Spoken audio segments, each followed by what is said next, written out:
This program features live coverage of an African safari and may include animal kills and carcasses. Viewer discretion is advised. Good morning and welcome to you this morning and these beautiful impala. Welcome to Live Safari. Let's go.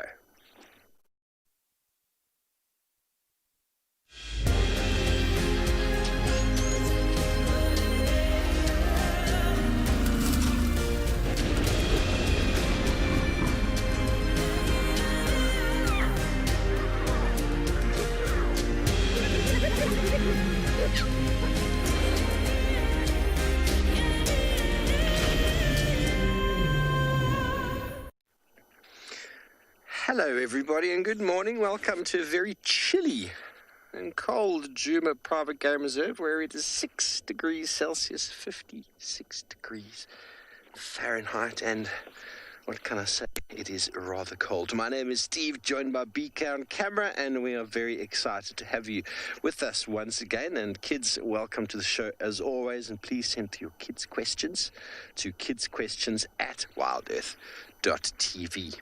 Now, very good news. Tingana was found last night by Trishala. We're going to see if we can try to track down the old Duke of Djuma, see what he's been up to.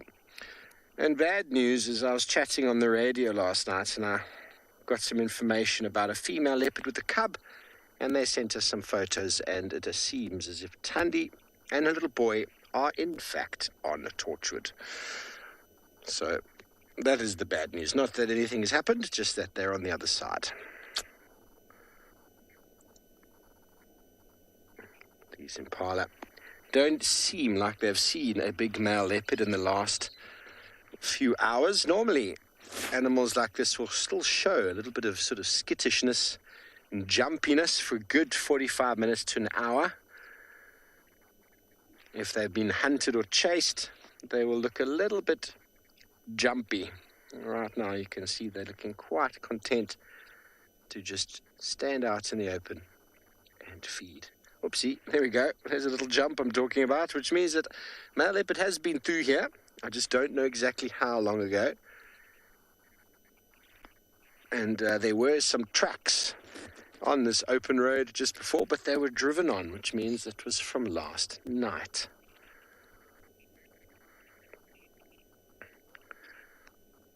And as you know, I'm not alone out here, everybody. A good friend of mine, TRISHALA NAIDU, is around the corner, and she'd like to say good morning.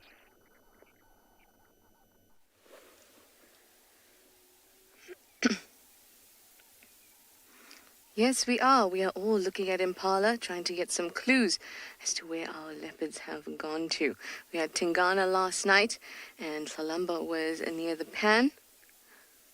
So just maybe we'll be lucky. Hello everyone, welcome aboard to our kids. My name is Trishala with Davy on camera this morning. It's a very cold morning, 6 degrees Celsius, 42 degrees Fahrenheit. So there's lots of layers, lots and lots of layers. But we are going to be driving around, which is going to make us even colder, but we'll do it for you guys, and so that we can find our leopards. Now let's just watch these guys having a snack.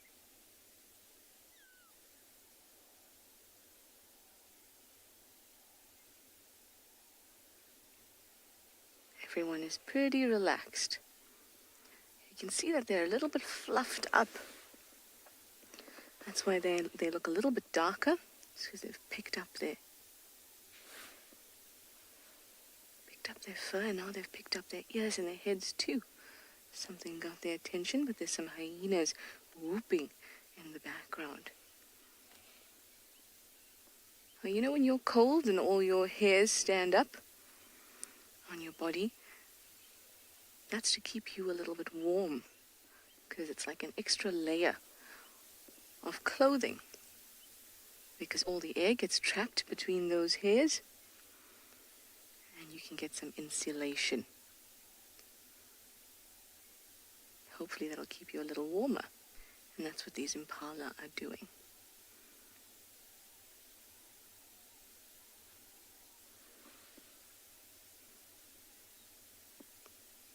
We're going to listen.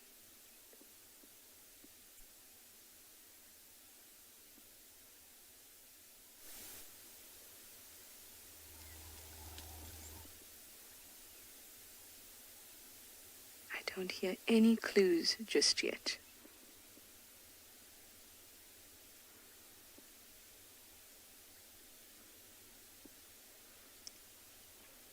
Now their heads are back down, eating.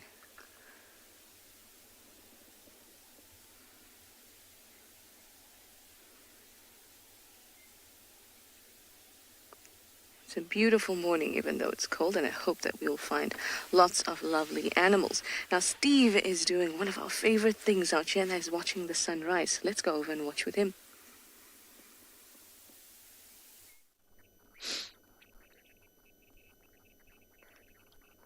Welcome back, everybody. Well, this is something that I love to do, to just stop and wait for the sunrise. And there's a trick there as well, because by driving in the cold air, it's actually pretty cold. But by stopping, it's not as cold. And observing the sunrise is, as Trish said, one of her favorite things. It's one of my favorite things. So, everybody, I'm just going to stop droning on for now and allow you to just absorb this early morning.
Check for female. Sorry about that.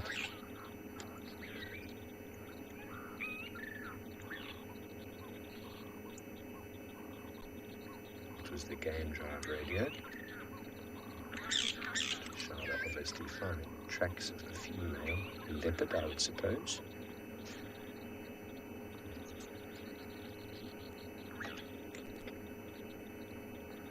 Here it comes.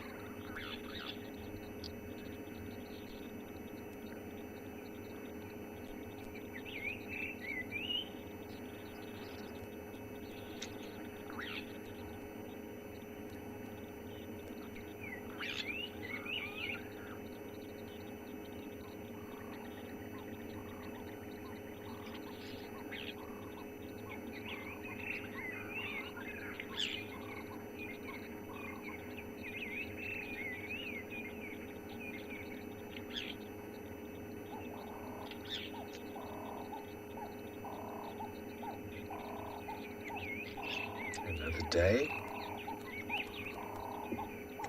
I personally enjoy spending quiet moments reflecting on our previous day and putting forward positivity into the day that is about to be born. No regrets.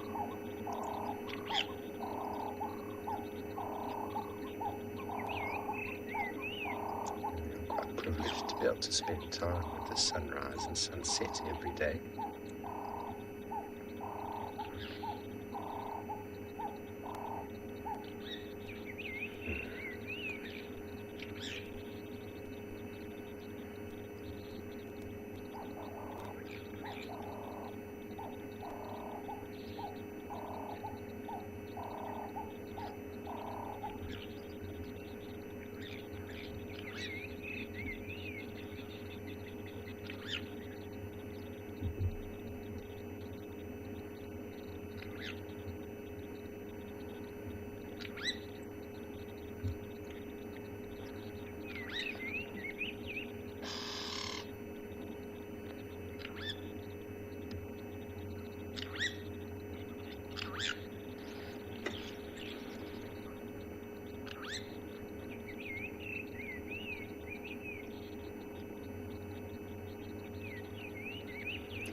Well, I hope you all enjoyed that, everybody. With the news of Thandi and her cub being on Torchwood, I'm not going to be searching for her today, and I'm going to be focusing on the little things. And quite a lot of good positive feedback about the birds the other day. Those of you who don't know me, I could do birding all day long, so we're going to focus on birds today and show you many of the wonderful birds that we still have around these areas in the winter. But at the same time, we still check the ground for tracks. We still want to make sure whether animals have come in or not. We'll be looking for any signs of the lions returning, although we heard them a little while ago. They were very far away. And you never know, Thandi might come back on, so we'll check it out. But we're going to focus on birds and the small things like that. And it seems like we have a new gentleman on the table today, so let's go say good morning to him.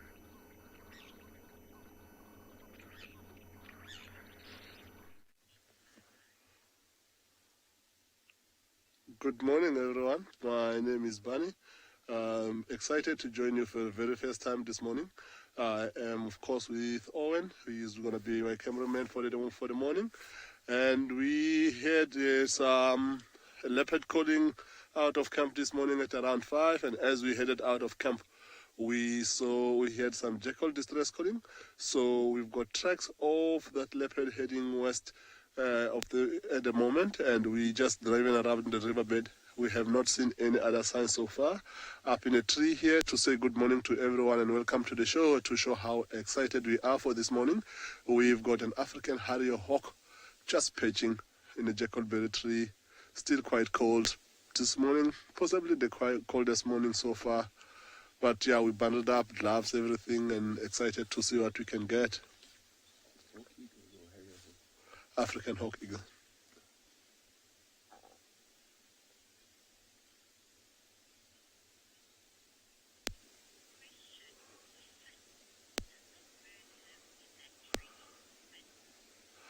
Finn, it doesn't live in that only tree. It's just spent the night in that tree since it has been a very cold evening.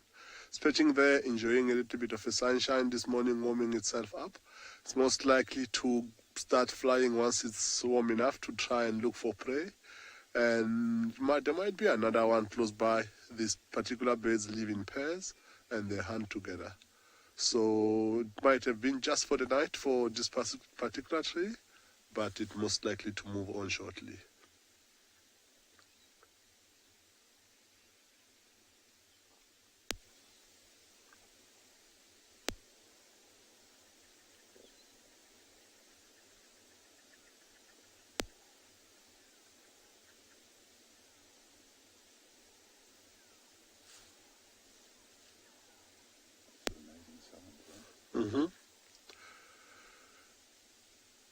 It's very nice, quiet and peaceful this morning.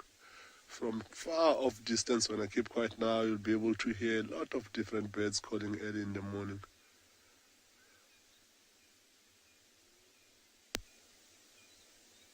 Don't know if you all heard that.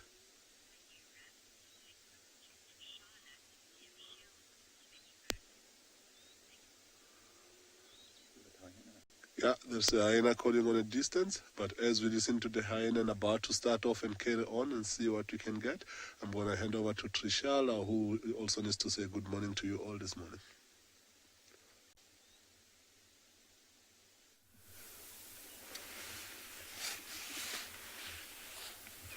I have heard the typical,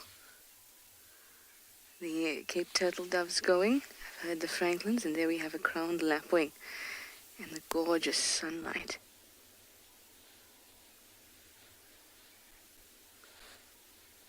Trying to warm up like everybody is out here today. You can see it's quite puffed up. Being puffed up is a really good way to stay warm, like I described with the impalas. It can give you some insulation.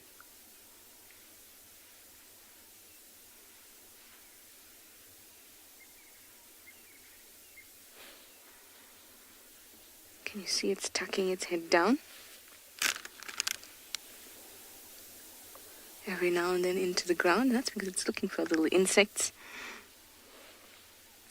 It especially likes little termites.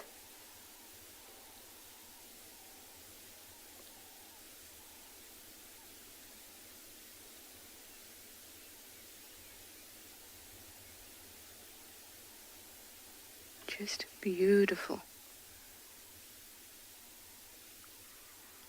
There's lots of leopard tracks around, which means that we've got to get moving.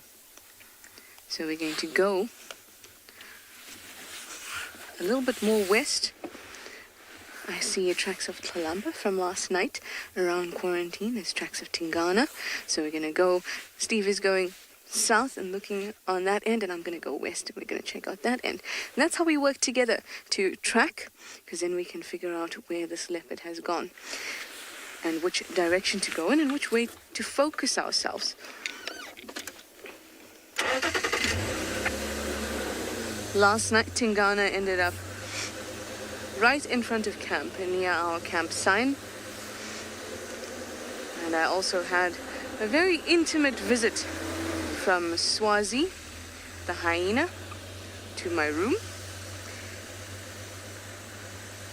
He came onto my porch and leaned against my glass door. In fact, I thought it was Steve who wanted to say something to me or wanted to talk about something, because Swazi had actually... Okay, Steve is just updating me that he's got some tracks heading straight down Philemon's cut line. I'm sure he'll tell you about them too. So Swazi came and knocked on my door. Quite literally. He put his nose on the door twice, so I went up, I opened the curtain, and he just looked at me through the glass and then began gnawing on a little warthog tusk that I found in his outside room.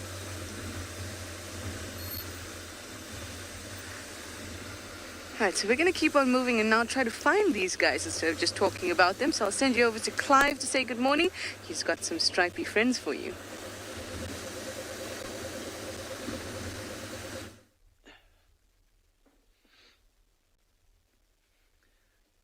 Thank you, Trisha. Morning, everyone. Welcome to and Beyond Pinda Private Game Reserve. And we've managed to find some zebras. We've come out to this beautiful big open grassland here, which is obviously the favorite habitat for these zebras. It's exactly where they want to be. And there are lots of them here. We've got quite a big herd on our left and up ahead. I think what I'm going to do... Oh, sorry, I forgot to introduce myself. I'm Clive, by the way. And behind the camera today we have Marcel with his gloves on. It's a very, very chilly morning here on Pinda. I'm going to just move us up ahead. There's some giraffe close to the road. Some zebra close to the road. But there's also a giraffe a little bit up ahead, a little bit further than them. So let's move a little bit closer. It is in my maybe 4 years of being here. This is possibly one of the coldest mornings I've had. I won't lie. It is very cold.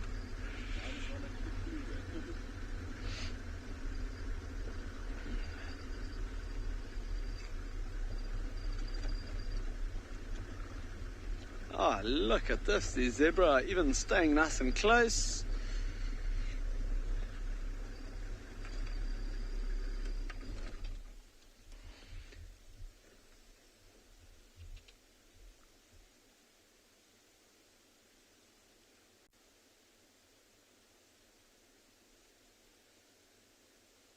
They all have such beautiful markings on them.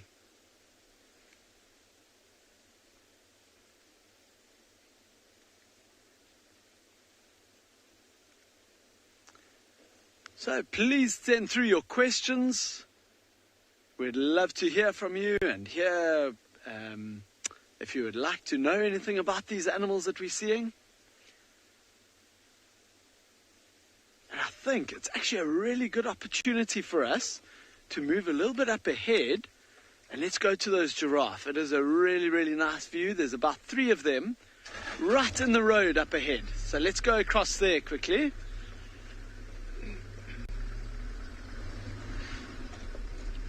So we've come out to this area here this morning to look for preferably a pride of lions, that this is all part of their territory. But there were reports of even 2 cheetah here yesterday, so we'll see. Either one will do. Whichever one we find tracks of first.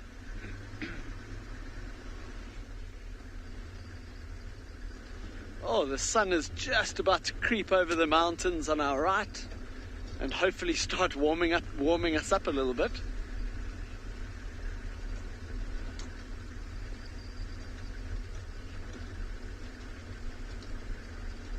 There we go. Look at these 3 giraffe here.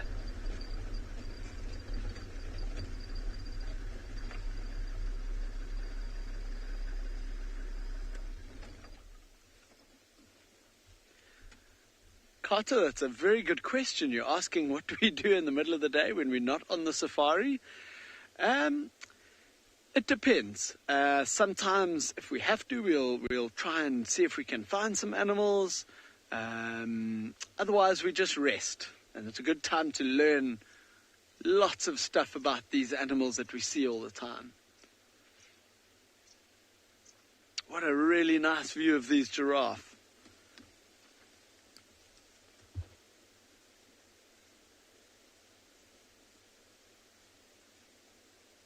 It's a little family of them here.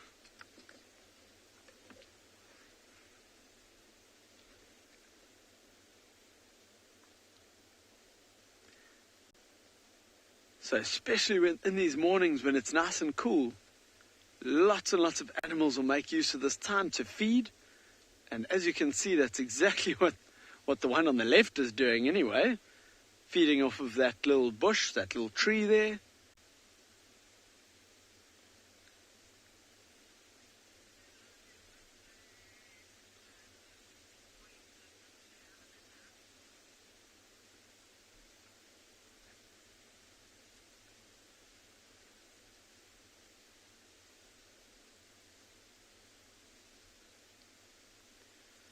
Good morning, Sam. That's a very nice question. How to tell the age of a giraffe? All right, so if you look at the one on the left, Marcel, can you just follow us around? So the one on the left, firstly, if you look at the horns, they're very thin, firstly, and secondly, they've got a little patch of hair going all the way over, so we can tell that that's a female. That's how we tell that that's a female. If it was a male, there would be no hair on the top of the horns, and they would be a lot thicker. And with her being the biggest out of the 3, that's definitely a big adult giraffe. Now, a giraffe can live to about 25 years old, and this one, as they get older, they start losing condition. So they start having little patches of hair missing, sometimes scratches, lots and lots of ticks. And this one doesn't look like it has any of that. So she's still in very good condition, which means I would guess she's probably middle-aged, maybe in between 10 and 15, really prime age for a giraffe. And then the 2 that are in the road on the right-hand side, both look quite a bit younger. Remember I said the difference between the male and the female is the horns and the thickness of the horns. So if you look at the one on the left of those 2, it's got quite big, thick horns, and it's just starting to lose the hair right on top of those horns. So that one is a young male. Now when he is older, he's going to lose that black hair on top of the horns completely, and that's from fighting. I don't know if you kids have seen how these giraffe fight before. Maybe you've seen it on TV. But they stand next to each other and they swing their necks and they hit each other, which obviously then rubs the hair off of the top of the horns. But he's still young. He hasn't really fought too much. So I would put him probably at about 4 years old, at a bit of a guess. And I'd say the female that's next to him on the left, see, she's got much thinner horns and she's got that little tuft of hair going all the way over. I'd say she's probably around the same age. So they're both a bit younger. But that was a very good question. Thank you. Oh, the sun is just peeking over and probably warming these animals up nicely. going to be a really beautiful morning.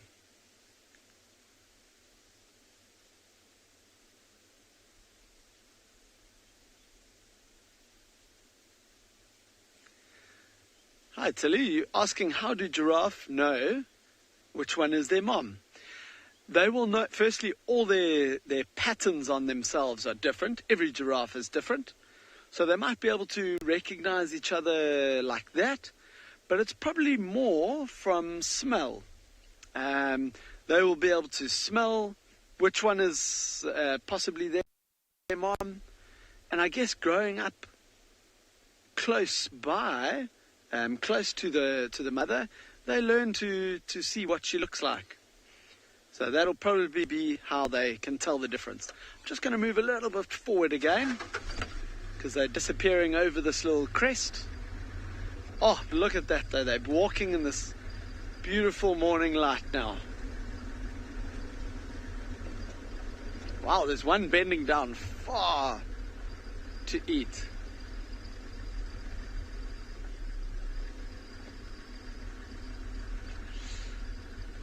Sam, there are quite a few animals that will, not too many that will hunt giraffe, but lions, like we said, we're going to come out to this area this morning to look for some lions. And there's a good possibility lions will hunt giraffe. But even recently it happened here where two male cheetah caught a very young giraffe.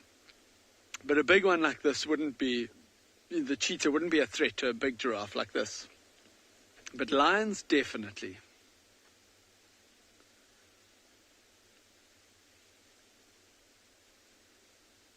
Amazing how they walk through these beautiful grasslands.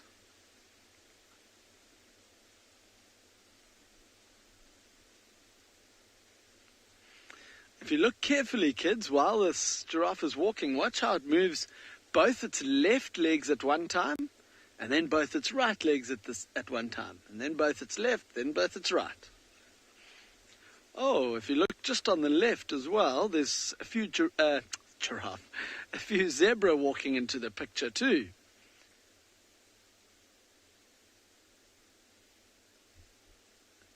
So we've actually got 3 different types of animals right in front of us. Marcel, if you zoom on the right-hand side of the dead tree, see those buffalo in the distance?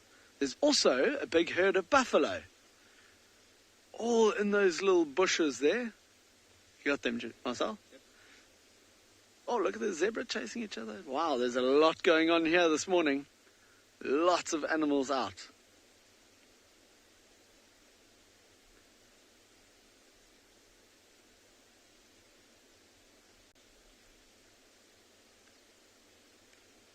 Oh, Sam, you've got lots of questions for us this morning. I love it. Thank you.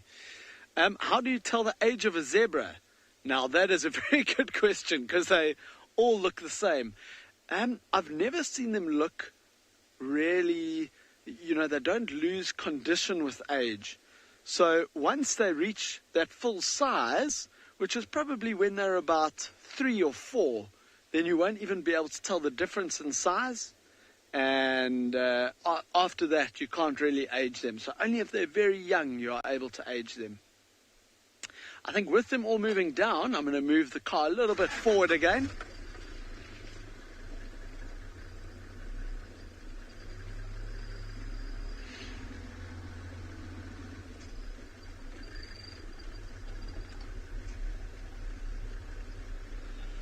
Right, with this giraffe eating here, oh no, it's just moved off. You'll notice when we stop again how the zebra are sticking very, very close to the giraffe. And you can imagine the giraffe have got, because of their long necks, they've got such a good view out over this whole area, looking out for predators, and the zebra want to make use of that as well.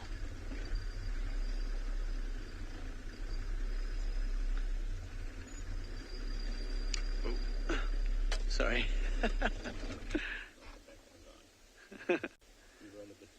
Sure.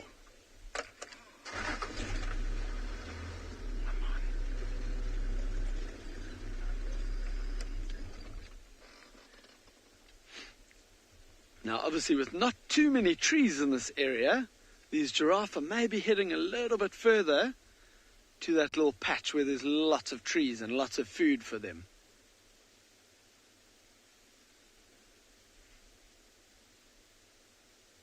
And the zebras are just following behind.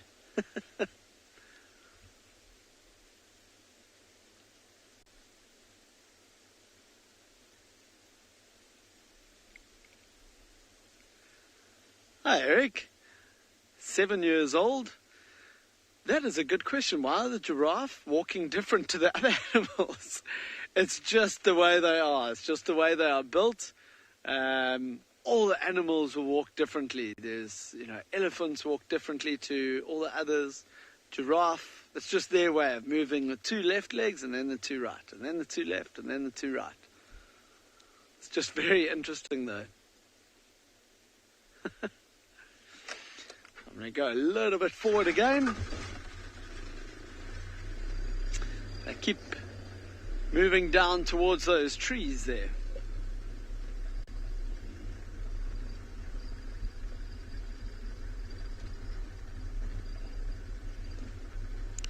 Oh, let's see if we can get a nice view of one of these zebras here. Well, I think he's going to disappear from us. Yeah, there he's even running. Look at that. He's trotting like a horse.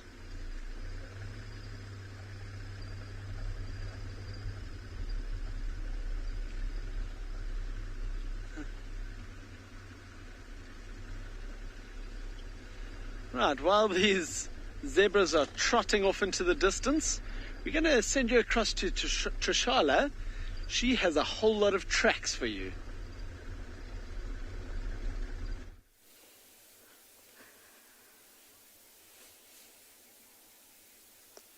I do. I have so many tracks, and they all belong to lions. Now we are busy tracking our leopardess, whose tracks were around here too, but they didn't come out to this junction. So now we have all these lion tracks, which mean that the whole pride is walking somewhere around here. So Steve's going to go around, and I'm going to follow these tracks, and hopefully we'll be able to find them. Problem is, these tracks may be an hour old, they may be 10 minutes old, they may be 3 hours old. So we're just going to have to follow up and check. And that is our best bet at this point. But you can see there's quite a few, there's lots of cubs, and there's a few adult females in there too. I don't see any tracks of males. Male tracks are very large, and especially when you see them in comparison and next to other tracks, they're very, very easy to spot because they're so large. Hang on, Steve is talking to me. Let's see what he's got. Standing by.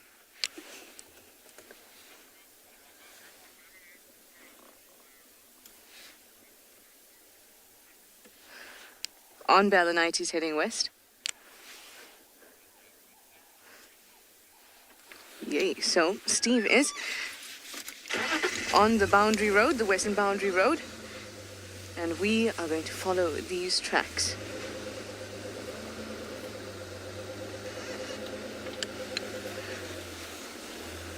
So hopefully we'll be able to find them. That would be awesome. But I know that Barney has already found something like what I'm trying to track, so let's go over.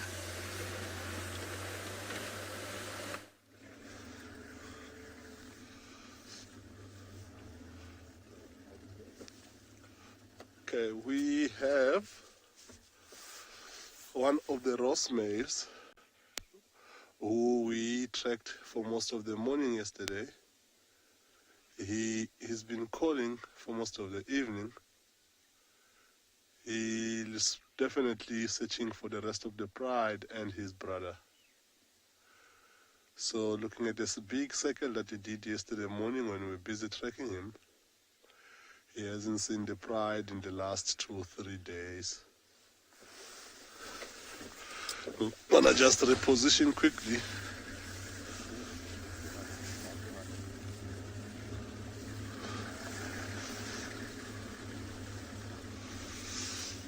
There's impalas up ahead of him.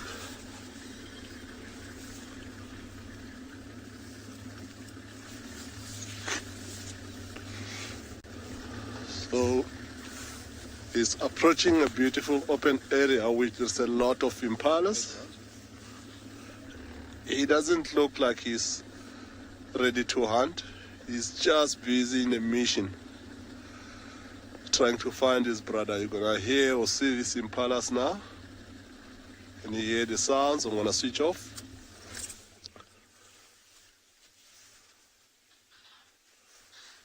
Do you hear that sounds of impalas at distress calling?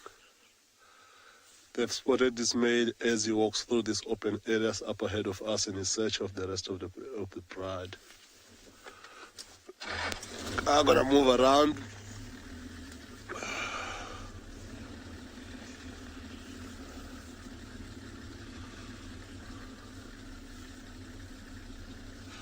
Meg, this is one of the two brothers, the Ross males, that are the fathers of the cubs of the Birmingham Pride.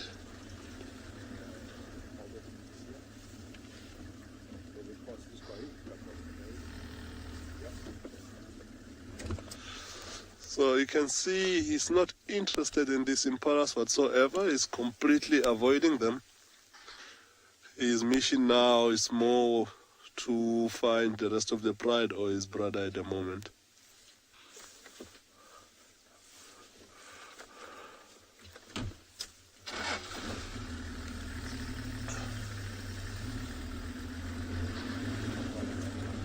Yeah. Ooh, ooh, ooh, ooh, ooh.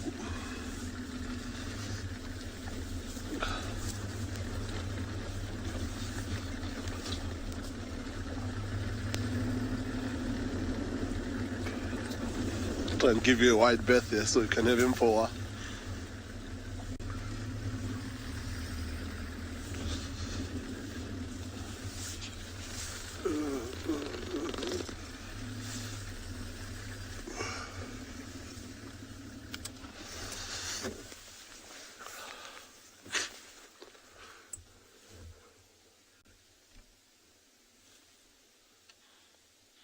You can still hear the impalas distress calling on the background, but you can see he is not looking back at all. So the direction that he's heading at, which is directly east at the moment, it's on the direction of where we last saw tracks of the pride heading the day before yesterday.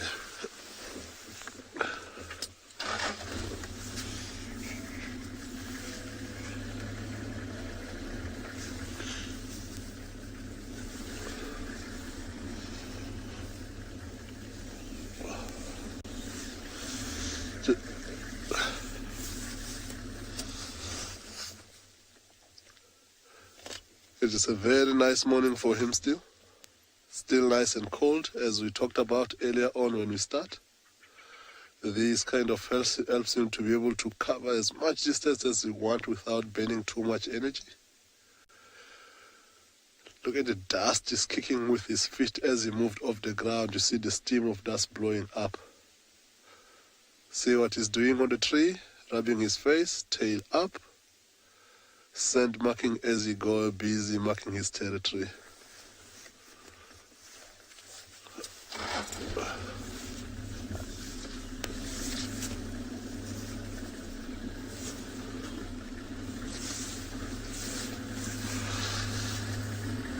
Elise, an average pride number in this area will be anything between 7 animals all the way to 15. Anything more than 15 is considered a big pride. But the pride where this big male comes from, him and his brother, they've got 5 adult lionesses and 6 cubs, and 2 new ones, and that's 8. So this is part of the big pride.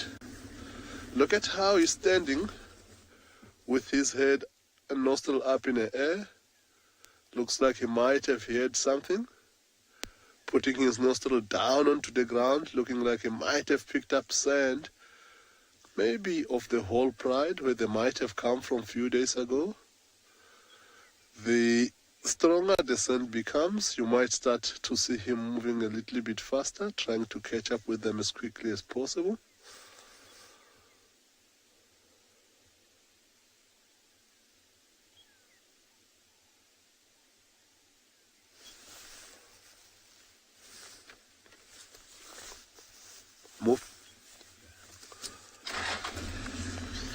think I'll get you another shot here. Can I stop?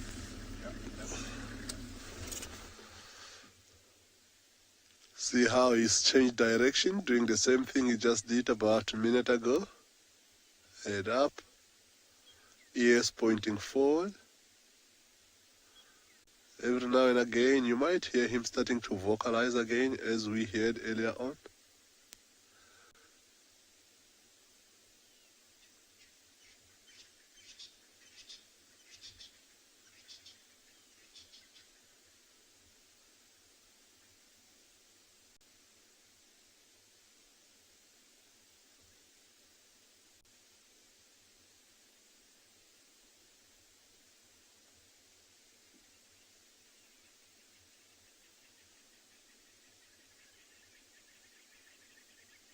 Something's caught his attention. See how he's standing still with one leg up in the air. Didn't want to make too much noise there.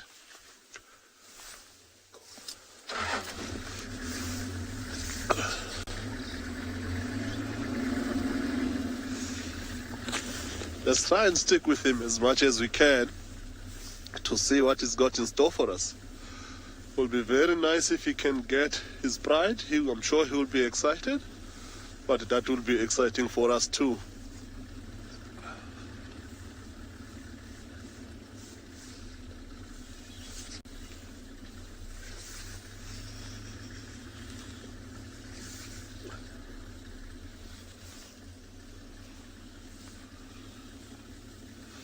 So we're gonna keep up with this boy for a little longer. We're gonna hand you over to Steve, who is busy tracking the leopard, and see how successful he's gonna be. We're possibly gonna try and keep up with this mate for quite a while and see where he goes, because it will be nice if he can take us to where the rest of the pride is. And Well, we've got entire pride tracks here in front of my feet. Can you see them, BK? Got him. All of these tracks. There's cubs, there's lions. It's very hard to count how many animals there actually are here. But these are tracks of a pride of lion heading in that direction. Now, they came on last night. We checked the other side, and they went out again. Trish is on more tracks over there. They came in again last night. Guaranteed. I don't know that these are as fresh as ones I saw this morning, but it's a similar sort of route. And Trish is a little bit further up here checking. So we're going to jump back onto the boundary here and check that these lions haven't crossed out. If they have, maybe they've gone to Simbimbili, which would be quite lovely. There's a watering hole there called One Eye Pan that I was at the other day and showed everybody some wonderful birds. So we like to do this, what we call a boundary patrol. I was following some tracks of a female leopard just before, and I bumped into the lion pride tracks. I was like, well, we've got to do this. We've got to find out where they are. And we've also got to stay nice and warm, everybody. Now, don't call me a sissy. We need to stay warm in winter in a hot water bottle. Keeps my hands nice and toasty. Okay, so Trish is just around the corner. She's checking the boundary. These tracks come here and go out, but they seem like they're from yesterday. The reason I say that is because this road has been wiped clean of them. And not too many people drive this road in the early morning. So, without me physically seeing it yesterday, that is my assumption. But Trish has gone straight past that junction, follow them to the next road. So, this is what we call a boundary. This is Arathusa on the left, Juma on the right. And so we utilize these boundaries to check if animals are coming in and out. Obviously, they don't see this as a boundary. But it is, for us, private land boundaries. So the animals will cross it. They don't care. They just go. But it's a nice, big, wide road to see tracks on.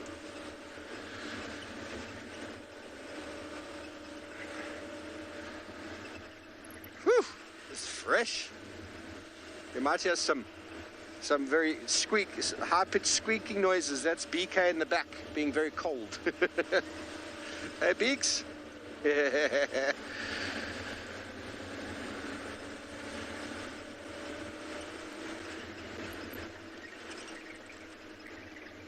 mean, it's not uncommon for the Nkuhumas to have gone all the way out and come all the way back on again.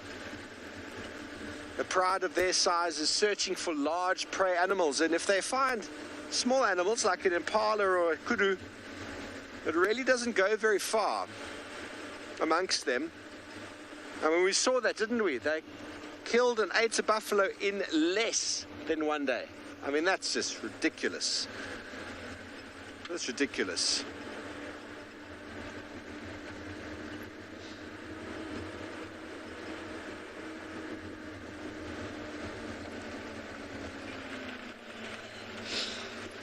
Okay, very good. Well, I'm sure it's a lot colder over in Kalahari, so let's send you over to Dylan and see what he's up to.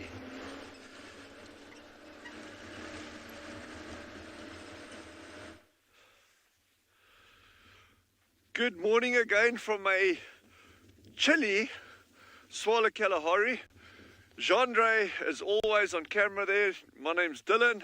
It's great having you with us as always. It's just fantastic being out here again. Yeah, this morning is quite chilly. We went down to about -4, -5 this morning.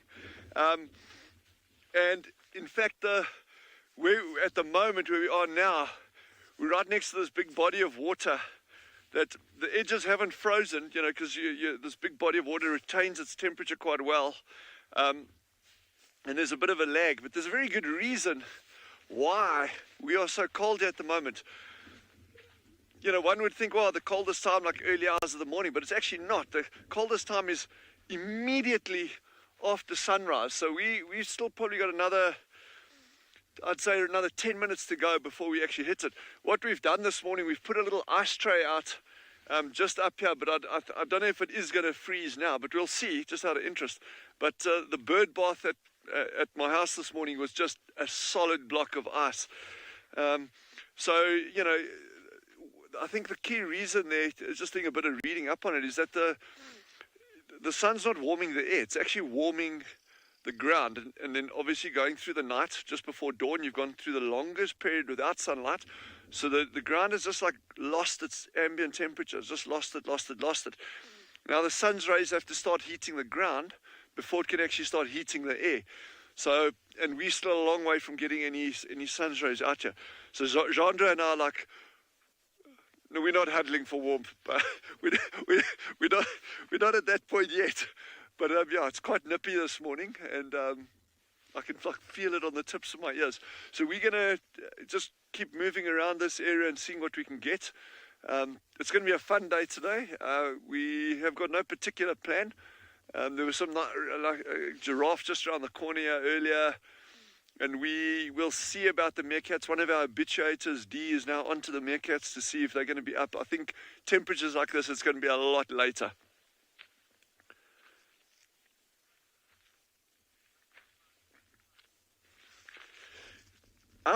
Elise, good morning. What is the animal that we see the most regularly on safari at Tswalu? Wow, there are lots and lots and lots. Pretty much any of these animals, you know, you can see, just depending. The key thing is when you go out with your guides, you know, you can say to a guide, listen, I would love to see aardvark, or I would love to see giraffe, or I'd love to see buffalo or impala, whatever it is, and then the guides will obviously make a huge amount of effort to try to find that. The fun thing on safari is that there's always that sense of excitement. Like, you know, you can go and say, well, I'd like to see impala, but you don't know if you're ever going to see it. You know, there's that expectation. And Jean-Dre and I were actually chatting about it this morning. So, you know, you go out, it's just not knowing exactly what you're going to find, which is kind of like that whole build-up. And when you do find it, whether it's an impala or a ground squirrel or a honey badger, you know, if we're really lucky, or leopards or lions or anything, there's just that like build-up to it. So yeah, I mean, we've got so many different things here. So it's difficult to say which is the most frequently seen on safari, because a lot of them you do see on a regular basis. But if you look at it like in groups, it would be your herbivores as generally, as a rule, that you'd be seeing more frequently, just because there's lots and lots of them, you know. And you know, you can say, well, if you're looking at vegetation, there's so much vegetation, and this sounds like dead obvious, but there's a point to it. you need lots of vegetation. They support lots of herbivores, and then your predator, they support in turn a smaller amount of predators, and then you get these little apex guys sitting right at the top like lions and spotted hyenas. So that's that old classic kind of like food pyramid. So in any environment, you're more likely to encounter your prey species, your herbivores, than other things. But in terms of the exact species which you'll be seeing, that really remains to see what the day holds for you. We're gonna go look at our ice tray, but I think that's still, we'll be lucky. I don't think I put it in the best place this morning, but we'll keep on doing it in the mornings.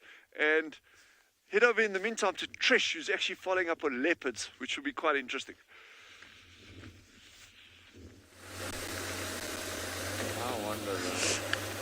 Hello everybody, we have some tracks. Firstly, let me send some warm vibes to Dylan, because -4 is just ridiculous. So we have some tracks around the western boundary, and there's some tracks of the lions heading out.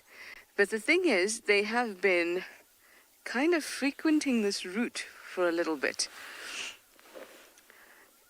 And these are not super fresh, but maybe the tracks that we are following were just from last night.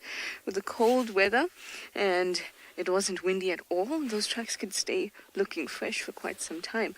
Plus, there are not many cars driving around. But this being a main road means that cars are driving all the time. So we're still going to check around a little bit. Hopefully we will find them. Steve and I are both working on trying to find them.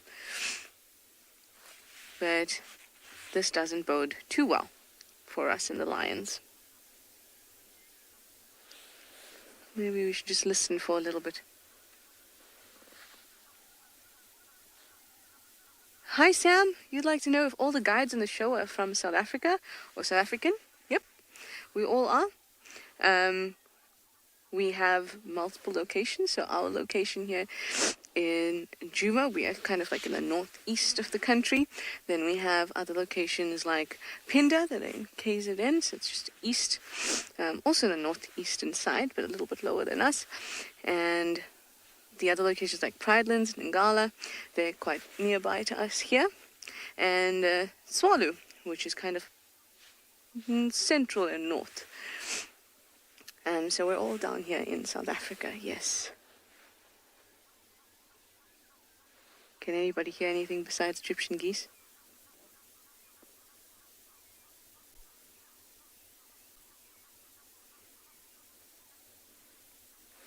That's all I can hear.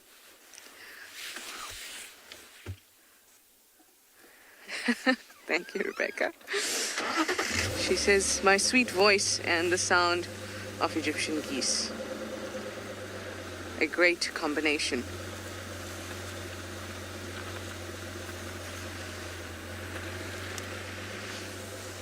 Let's see what update Steve has for us. Standing by? Yeah, I saw the tracks you saw heading west.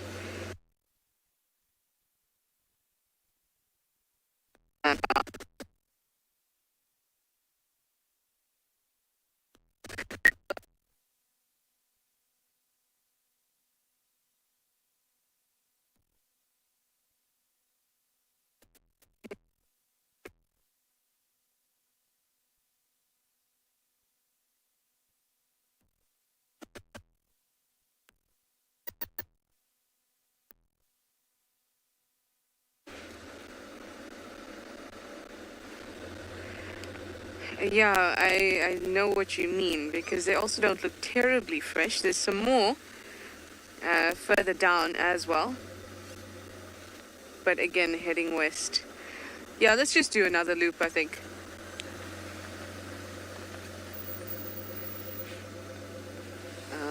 Okay.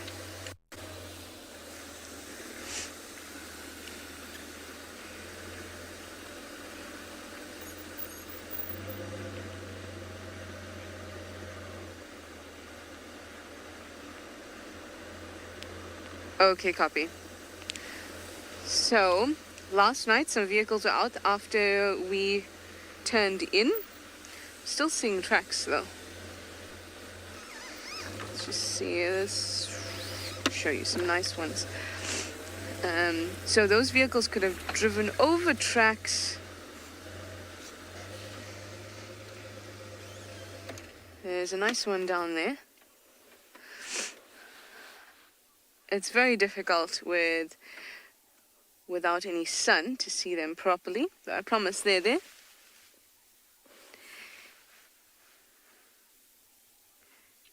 But so were other vehicles out after we were out, and there are vehicles out in the morning.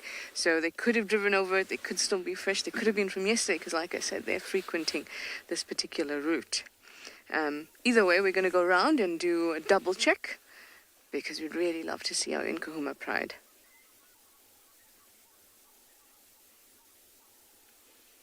Also important to listen for calls. But lions, they don't tend to be hiding or slinking away. They're very kind of steady in the way that they position themselves. They are not trying to hide themselves. So you would see them just sprawled. Problem is if they're sprawled in a space that's very thick, then we may not be able to see them, but I suspect they may be in this block. Well, let me go and send you over to Steve while I carry on here, and he can update you on what he's found on his side too.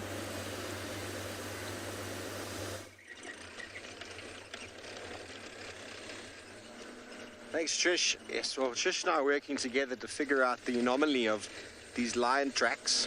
But we try to show you.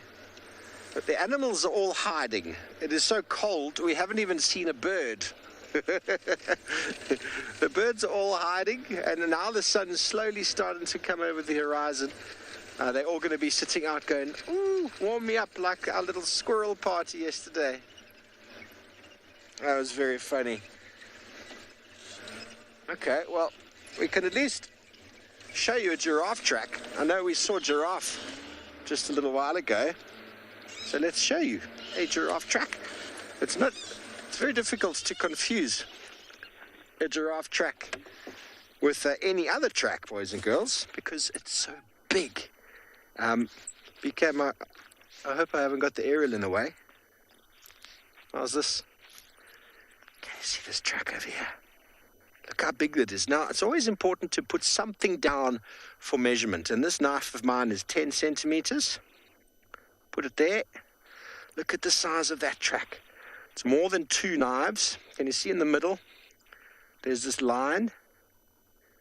And these are flat, which is indication that this is a hoof, and it's a cloven hoof, like a cow. So there's a hoof on one side and a hoof on the other side. In the middle, gets a little bit of sand. You shouldn't confuse a big giraffe track like this with any other animal. I mean, look, it's the size of my foot. That's ridiculously big. Not that my feet are ridiculously big, but giraffe tracks are. How big that is. And he's going in that direction. The weight pushes the soil down over there as he moves forward. Okay, so now this giraffe seems to be on his own.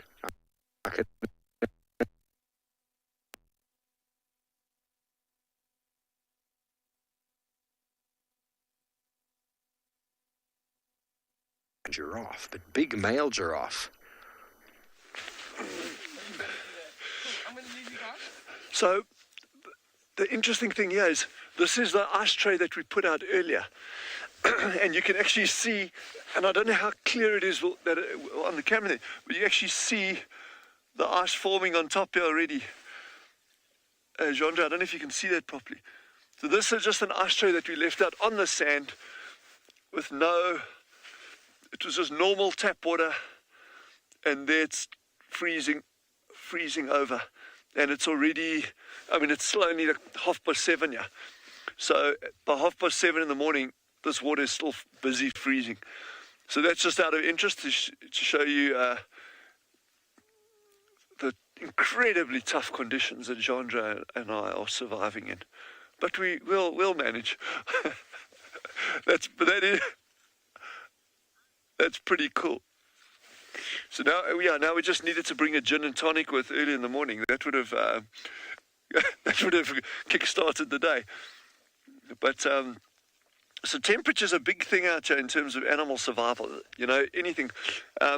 Those of you who have been following us for the past couple of weeks, you would have seen all those armoured ground crickets, those beautiful, big, long-legged crickets that we've been following up and down on trees and things. This kind of cold weather is not good for them. And as we're driving a little bit later, we'll see if we can find some that are still alive. But they normally climb up onto the tops of these bushes and tree stems to try and get a little bit of heat. But I think with these cold snaps coming through now like this, that's really not good for these little things. So a lot of animals do battle. We've seen the meerkats, how they're getting up progressively later and later and later in the mornings. But, you know, if you're a burrowing animal, you know, a meerkat, a Cape fox, a porcupine, spring hares, ground squirrels, all these things, but being able to get deep underground, in fact, just 30 to 40 centimeters underground, the temperature becomes very, very, very stable.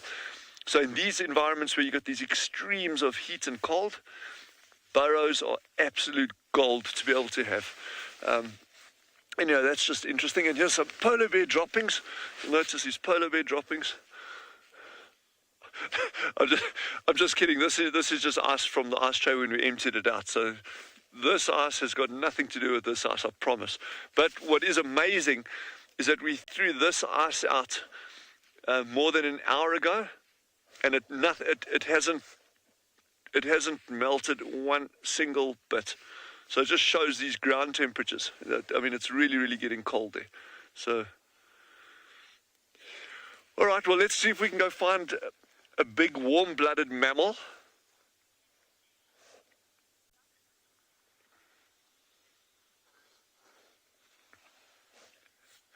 So Taylor May has just asked if, while we're watching the animals, if we can learn some survival things. Absolutely. If you want, we can do some of that as well. Some of it will be quite fun. Some of it will be dead obvious. But yeah. And I'm going to give you a tip that just sounds completely ridiculously obvious. But in this day and age, when you go on safari, you know, we're talking about how cold it is. And people often get, oh, you know, if you can't go out too early in the morning, you know, on a game drive, you know, it's freezing cold. Well, you know, number one, dress warmly. I know it's stating the obvious, but it's like, and I'm a very bad example because half the time I go out, I'll complain about how cold it is, and yet I just like, you know, I'll be wearing shorts or I don't have enough jackets on. Dress warmly and your safari just goes to the next level of enjoyment. You don't want to go out and battle to operate your camera because your fingers are too cold, or you don't want to spend time looking at an animal because you're freezing. Dress warmly, and that's suddenly your entire safari experience becomes so much more enjoyable. There, tip number one. All right, well, let's leave our little ice tray, and we're going to go find some giraffe for you. There's a beautiful group just down the road over here I want to go have a look at.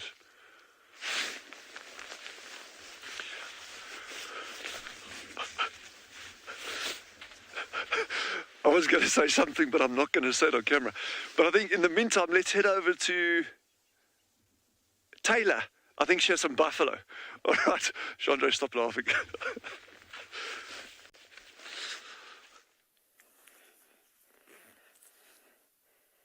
My mind is frozen, but I cannot believe how quickly that tray of water has frozen. I won't be complaining about the cold, and neither are the buffalo that we are looking at in the distance. But yes, welcome to Pridelands.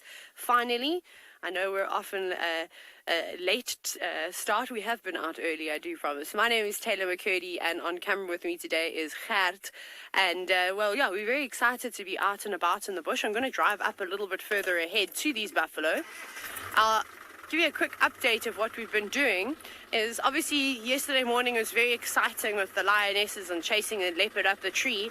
We wanted to see if we could pick up on the lionesses, and we found their tracks. But it seems that they've done a couple of circles and it's quite difficult. So we gave it our best shot, but they seem to have moved northwest. So now we're going to head back into our old areas. And there's a whole bunch of Duggar boys moving around here. So I think we might as well have a look. Those lionesses are very hungry. Maybe they have caught something just a little bit around here. But we'll get closer to these buffalo. I'm just going to go up to them slowly. I'm sure they're also just waking up this morning. But just remember to please send your questions through #WildEarth or comments on the various social media platforms. I'm going to stop here. There's about 3 or 4 of them, but we'll have a... No, don't go off the road.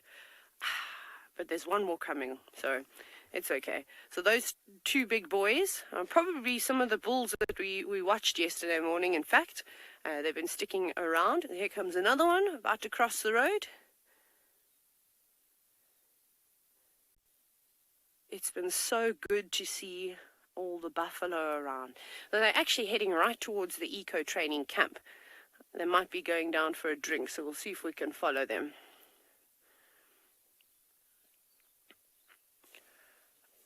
Mike, I think yes. Some animals are lucky enough to die of old age. Obviously, as you suggested, the prey species, so the sort of the herbivores, I don't think that they quite live to their sort of maximum years. Oh, there's another bull about to come out as well. However, something like a buffalo that normally lives in a big herd and has got big horns, you know, to protect themselves, I think that they could reach a fairly old age. I mean, they don't live for very long or much longer than an impala, but they can get to just over 20 years old or so. Here comes the next big old bull. And occasionally we've seen some buffalo where their horns are completely worn down. They actually don't even have those little the curves on them. They've almost snapped off and rounded and blunt and yes, if you just realize we're here. So I think if anything's going to live to quite old, it's a buffalo. And then not so long ago, or maybe a little while ago, some of you may remember, and it would be great if you could share some screenshots, at the Djuma camp, and I'm sure Steve can tell you stories about this, there was a bushbuck that used to live in the camp, in the Djuma Research Center camp, and she was so old, she was almost completely grey in color, and it also looked like she had something wrong with her mouth, like she had like a bit of a dislocated jaw, but she was really, really old. Probably the oldest bushbuck I've ever seen in my life. But I don't know if she's still around. But that was great. So I'm sure Steve will share some more stories about you. But it's not common. I think you've got to be very, very lucky to see something like that. I'm now just in 2 minds whether I reposition or if these boys continue feeding in our direction. It could be quite nice. What is that? Please stay there. You know, every time I look around, I keep thinking that I can see lions, but they're not lions in the grass. It's just these logs that look like lions. I think it's because I want to see them so badly. And the oxpeckers, of course, not doing too much feeding right now. They're just keeping nice and warm. Very exciting stuff from Pinda. It seems as though Barney has actually got a lion, and he's staring right at it.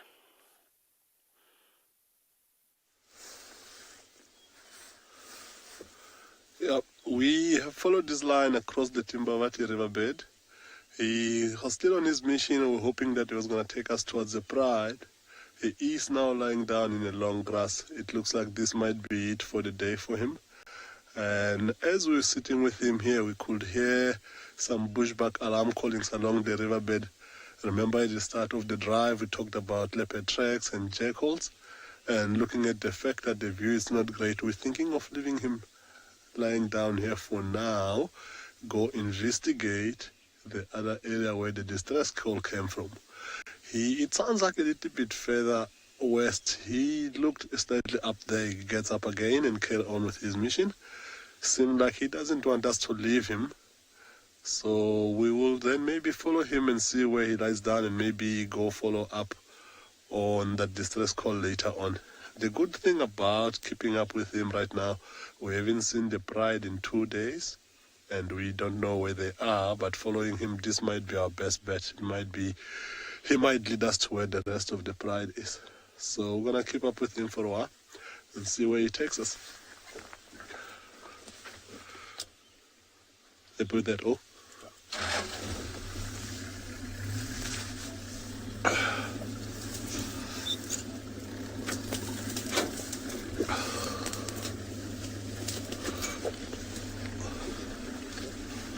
Nick, you coming?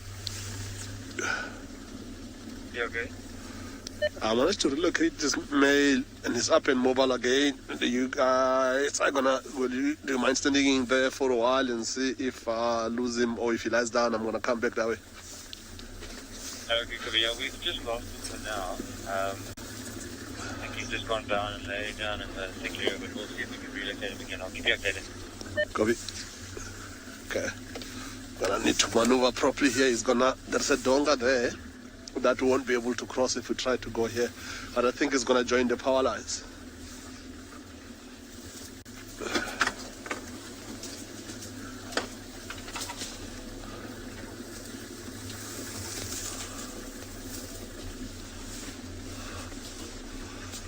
So as we try to maneuver around to get to see if we can find this main line again on his mission, we will link you over to Dylan at Tswalu. It sounds like he's got something tall and exciting for you to see.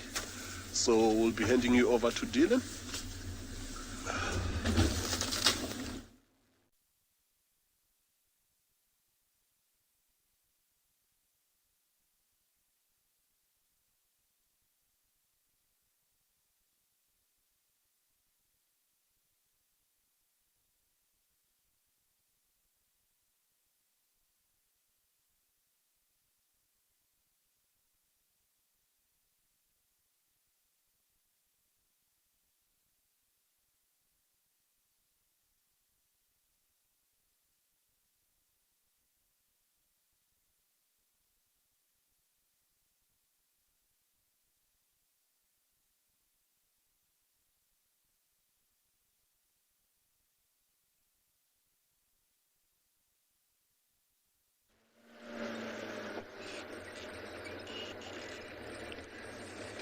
Sorry about the technical issues there, everybody. These things happen, unfortunately. Trying to bring you a live broadcast from the middle of the African wilderness. Okay, so things are getting confusing. These lion tracks have met up with the lion tracks of yesterday. And so it's hard to tell which ones are the fresh ones. So we're going to keep going, and still trying to find your bird. As I said, though, the birds are sleeping. Birds are sleeping.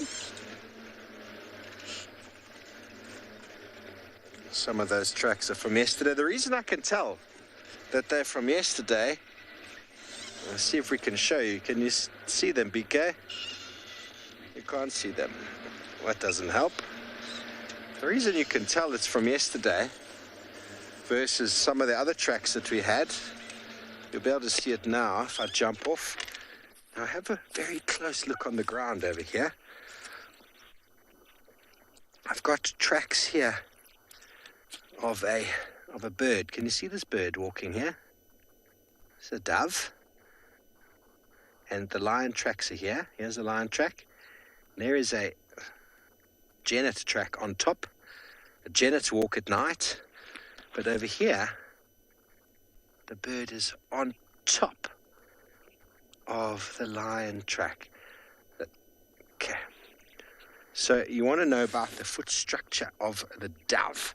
Well, doves, this might actually be a starling. Can you see how long that back? This is a Birdshaw starling. Can you see we've got one toe, two toes, three toes? There's the back toe. So we talk about passerines and non-passerines, but a starling is not actually a passerine. It's a near passerine. The nest in a hole in the cavity, but three toes on the floor versus this is a corsair over here. And the corsair looks like a little snow angel. And there's a snow angel with the arm and the toe. You can't see any back toe. It's been removed. But to have a starling walking over the lion track means that this lion track was yesterday. Because the starling are sleeping still. They're not active right now. They're still hiding in their holes. Doves and starlings have been walking all over these lion tracks. So some of them aren't fresh. I'm going to go back to where I thought I might have had the tracks. Trish picked up tracks coming this side, so we've jumped ahead. But I'm going to go back. The problem is when lions move like this, it can be quite tricky to follow. But one thing's for sure, there's no cubs in amongst this. And the tracks that we found earlier originally had lots of cubs with them. Hunting lions can be quite tricky, but one thing's for sure, the hyenas have been all over them. Hyenas are following them very closely. Very good. Well, an animal that seems like the lions are trying to catch is the Cape buffalo. And if you don't know what that looks like, Taylor's going to show you.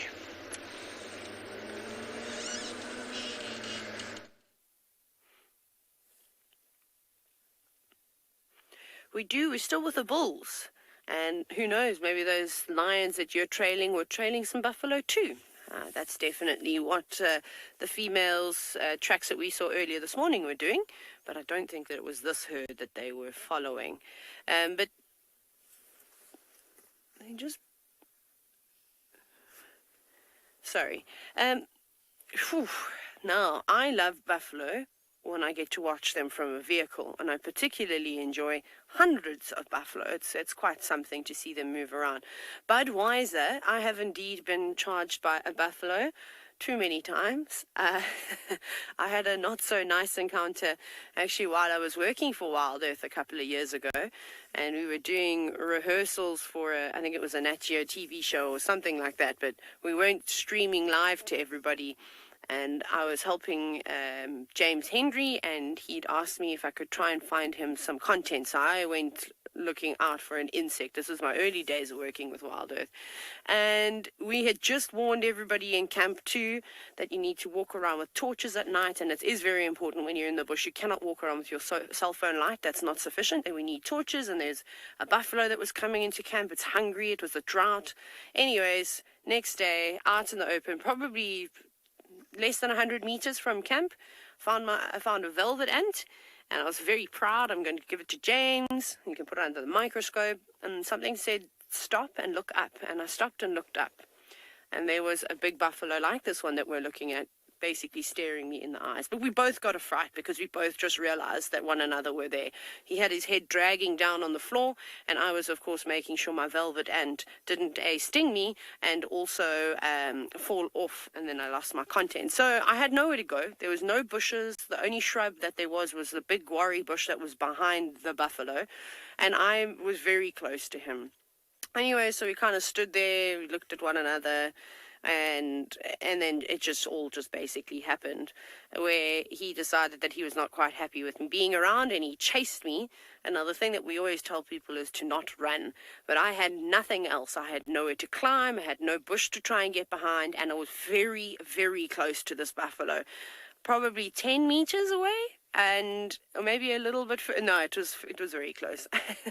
So I sprinted in the opposite direction to basically where the tent was. We used to do these we had like a little studio in a tent with all sorts of artifacts and a microscope and all that, and I sort of ran and shouted very colorful words at James and David, that I was being charged by a buffalo. The poor velvet ant got thrown into the air with my Leatherman, my multi-tool.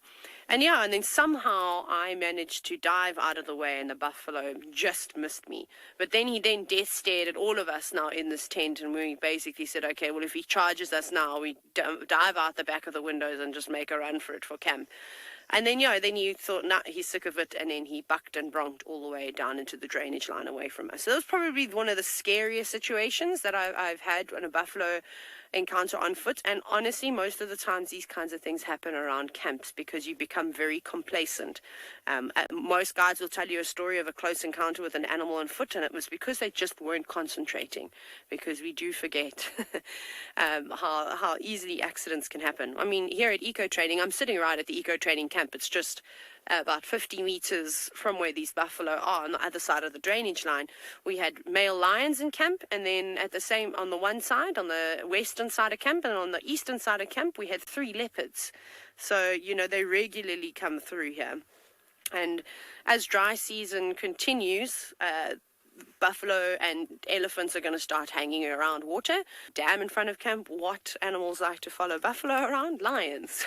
We're going to have some epic sightings, I reckon, in the next month or so, which is going to be great.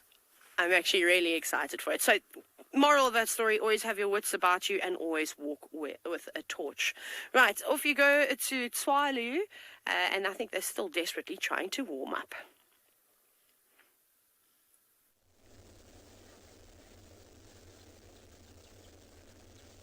Yeah, I've just been listening to Taylor and Trishala talking about being on foot and how careful one should be. That's very, very good advice.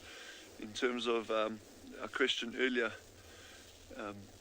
about, survival techniques, is, we can go into all these like weird and wonderful things like how to make fire and how to catch a thing in a pitfall trap and that, but there's no substitute for just plain vigilance and common sense.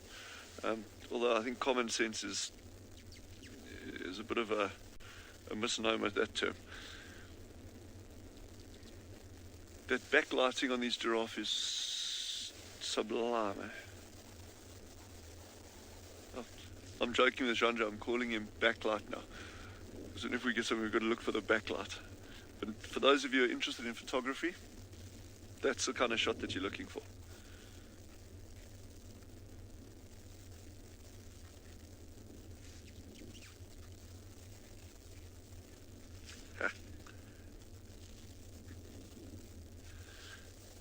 Summer, who's 8, has just said it's hard to tell if it's a male or a female giraffe from so far away. Summer, you're 100% correct. We've got the unfair advantage of being on the ground here, and I've got a nice pair of binoculars, so we can see. And again, it's difficult looking at it through a camera like that and saying, well, because you don't have an idea of scale of the size of that animal. We saw it very clearly in the open earlier, so we could see very clearly that it is a female. And if you can see, sorry, our monitor's just off at the moment, but Jean-Jean zooms in there, you can actually see those horns, what are actually called ossicones on top.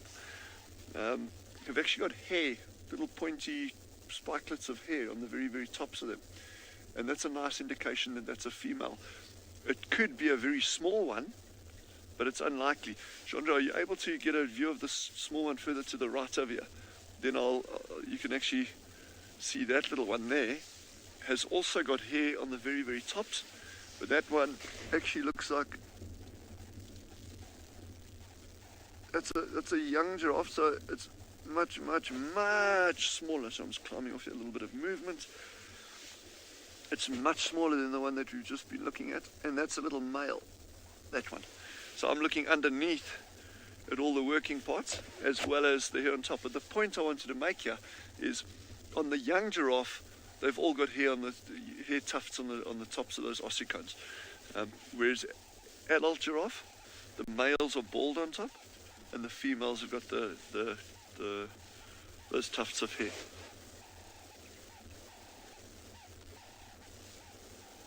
To animals this side, we're talking about the cold temperatures and that. Animals this size, they've got a relatively small body surface area compared to the mass of the animal, which means that they generate a lot of heat and they don't lose that heat as easily as something very small. So something small like the meerkats that we've been seeing over the past couple of weeks, they can lose heat incredibly quickly in cold conditions like this. So they really need to be eating a lot, and not just a lot, but a lot of high quality food. Whereas big ungulates like this, they can be feeding on relatively low quality browse. But speaking of browsing, it brings us to another point. Yesterday, some of you viewers, you guessed correctly in terms of the old bird being an Archaeopteryx, and then I made a mistake well, not a mistake. I just, it looks like a bird, that's actually living day, and I couldn't get the name. So Roshini Peshavari, who's from Kenya, actually helped me out in a huge way yesterday, and she said it's a Hoatzin, Hoatzin. It's a bird that stays in South America. I've never seen one, but there's lots of lovely literature available on the internet on the species, and that bird has got a lot of similarities to the Archaeopteryx. So that's the one I was trying to think of. But have a look at that, the Hoatzin, Hoatzin. and it's got some really, really, really cool adaptations, but they're not actually directly linked. But speaking of birds, I think head back over to the Lowveld, and one of our colleagues has got a really cool bird that's not dissimilar looking to the Hudson. Well, we found a bird, everybody, back on Djuma. Now, we found where the fresh tracks of those lions met yesterday's tracks, and then they have gone directly west. So it looks like the lions have gone west. We'll maybe follow up this afternoon on some Mbili to see if they're there. But for now, promised you some birds, and here we've got one of the coolest of the savanna birds, called a go-away bird. I know it sounds quite horrible, the name, but it goes quang, quang. BK, down on the bottom right of this bush, there's a crombeck. Can you see it? Oh, he's got into the bush now. The birds are waking up. It was a long-billed crombeck that was jumping around.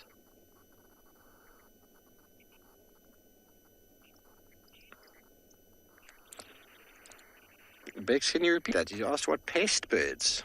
Did you say pest? I didn't get that, sorry. I'm sure we'll hear shortly.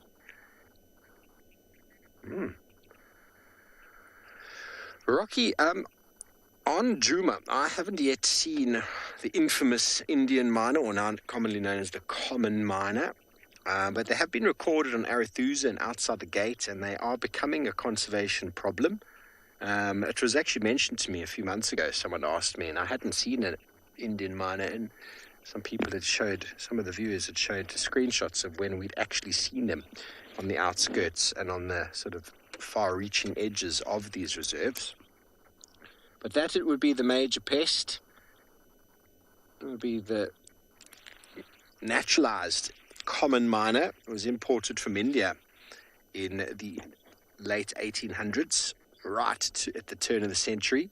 It's a bird that's able to mimic and to make all sorts of talking sounds.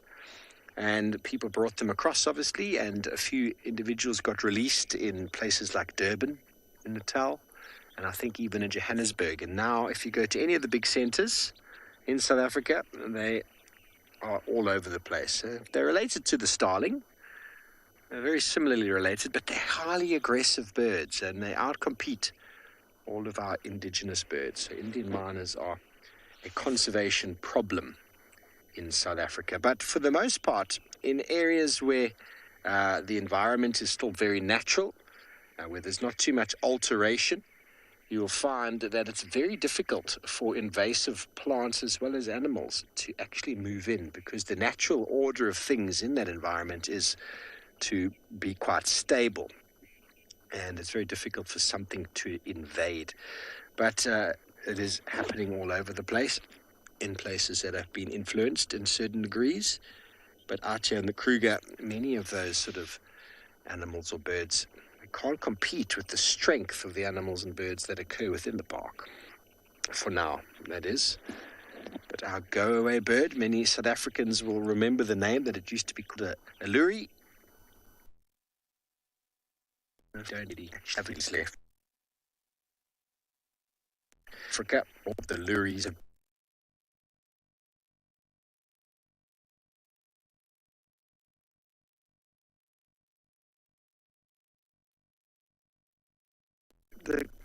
grooming one another, which I've never seen.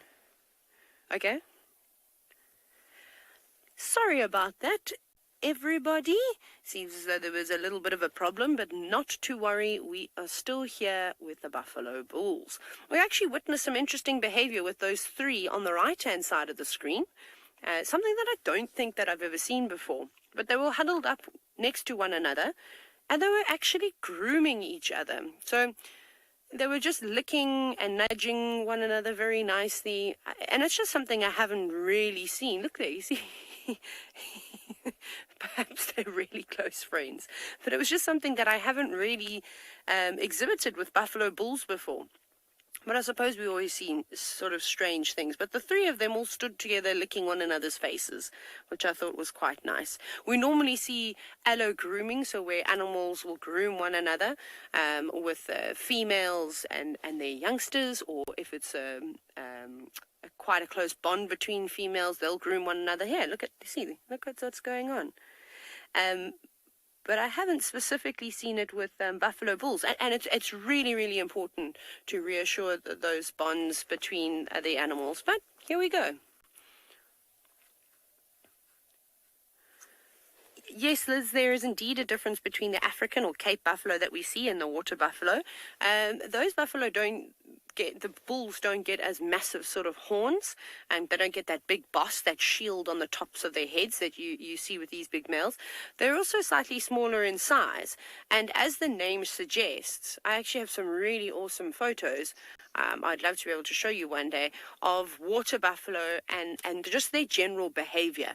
They really do spend a lot of time around water, and they submerge themselves completely, that you'll often just see their noses, their sort of muzzles sticking out of the top of the water, and nothing else really, and occasionally their horns. So otherwise they look fairly similar. They don't seem to get as big and bulky as the Cape buffalo do, but I just find that their general behavior is so much different. So we know that the African buffalo like to spend time during the day wallowing around in mud, but like I said, the water buffalo become submarines, and it is really, really interesting to see. I'll try and share some of those images with you at some point. I was very lucky to spend some time in Sri Lanka, and I got to watch the buffalo. They didn't seem to be as aggressive as well, I noticed. Their temperament was, in my opinion, a lot more calm than these misunderstood Duggar boys that we see here in Africa. And it's water buffalo in Asia. That's quite a big thing. But I say this, and normally not anybody can just walk up to a herd of buffalo, but and typically it'll be the herder, the man who owns the cattle. He can go in and bathe with his herd of buffalo and do all those things, but no one else will sort of be tolerated. And I was very nervous one morning while in the small town of Kataragama, which is just outside Yala National Park. I went for a run, and the big herd of water buffalo came, walking past. They were just obviously doing their rounds, but there was no one with them, and I was terrified. I sort of just stood next to a tree, and they all looked at me as they walked past. This was a domesticated herd, though, but I still was not trusting them. I thought, no, not a chance. Just like I wouldn't take any chances with these bulls. But I suppose that they've joined up with one another. They obviously rely on keeping each other safe, so maybe they will be a bit more social. So if you look at these buffalo, I mean, these bulls are actually not in too shabby condition. There's one that's slightly thinner, but they've got nice hairy coats. Now, Shika, sorry, apologies if I mispronounced your name there. They don't necessarily go grey. I'm sure some of them get a couple of grey flecks in their coats, but what happens is that the hair actually starts to thin out quite a bit. And they're not, you can see these boys have got nice sort of lush coats, well, as hairy as what a buffalo is, and it typically starts to wear out a little bit. But I suppose it must also depend on genetics. It's like with humans, not all people end up getting grey hair, or some get grey hair earlier than others. So you can see sort of slight grey flecks. That old bushbuck that I just told you about, that used to live around the Djuma Research Centre, where Steve and the rest of the Djuma crew live, she, like I said, she got grey hair. Quite a bit on her, but I've also seen other old animals and they've just been normal sort of coloration. But this was really lovely to see these boys sort of being so social with one another and actually paying some attention.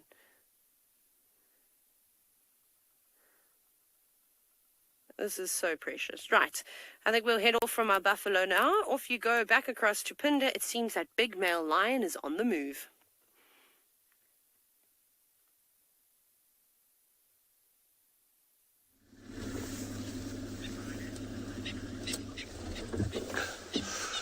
Yeah, we followed this line now through thick bush. He seemed to be focused on heading on a specific direction.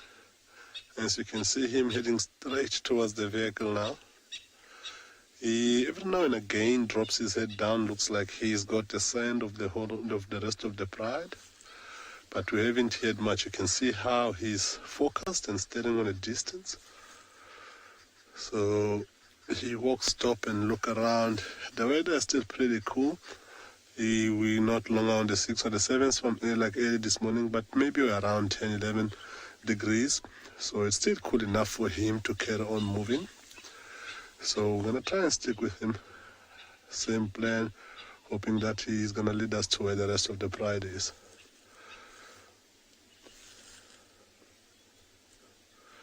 Look at how big are those paws as he approaches his closer.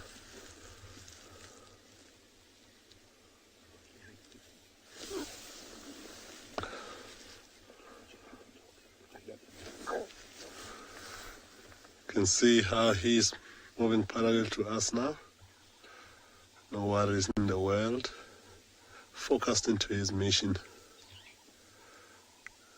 Again, staring off on a far distance. Looking around.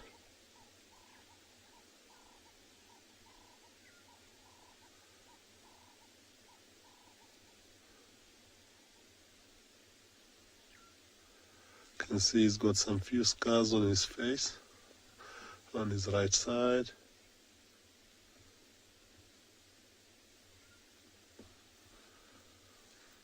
He's not looking too hungry, but he could do with a little bit of food. You can see that overhanging skin underneath his belly there.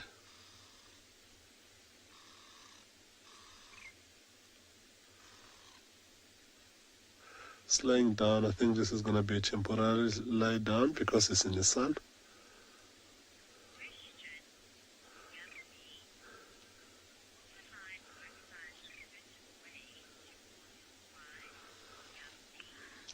Yeah, Dambi, the lions have got few different calls that they use. Overnight, when we heard this lion calling from a distance, he was roaring the loudest, trying to communicate with the pride, thinking that they're too far, which I think that is the case. But if he thinks that the pride might be close by, there's another call called a low tone call, where he doesn't call to the loudest. And that way he's hoping that if the pride is up nice and close, that they can respond to him, in particular his brother.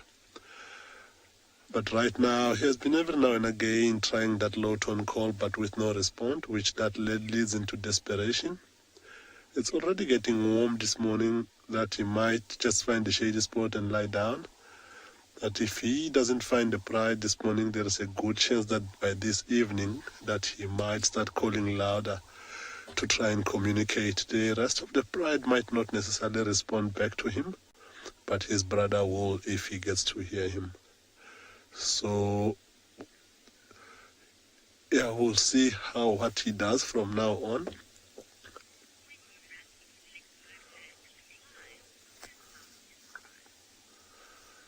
Okay, so this line is temporarily lying down for now, so I'm going to hand you over to Clyde to actually get to see the females and the rest of the pride on his side, while we stick with this guy and hoping that this guy might take us across to where the pride is if he gets up again.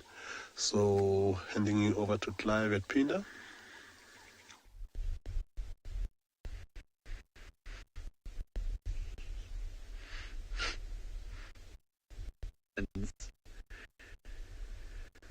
So for now, we can just see this adult lioness,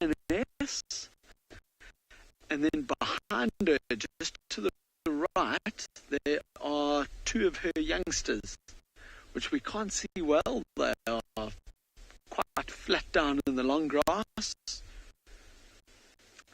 And even the lionesses as well. And I think because it's so icy cold, and because it's very windy today, I think they're just taking a bit of currently we're having a few little technical issues. We're going to send you back through to Barney with that male lion.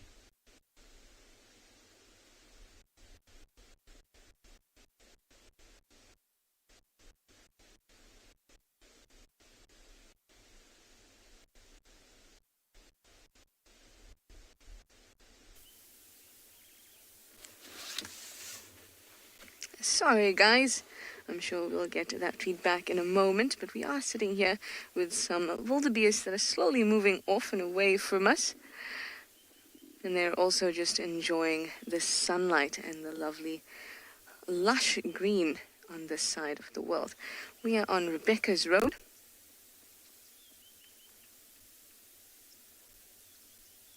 Watching them. And everyone seems pretty relaxed. Now, we did do a very long tracking exercise with the lions, and unfortunately they have indeed moved out. But we can say that they tried to hunt some buffalo. At least that's what the tracks tell us, around Impala Plains, Impala Road. And Steve and I tried very hard to find them, but unfortunately they're not on Djuma.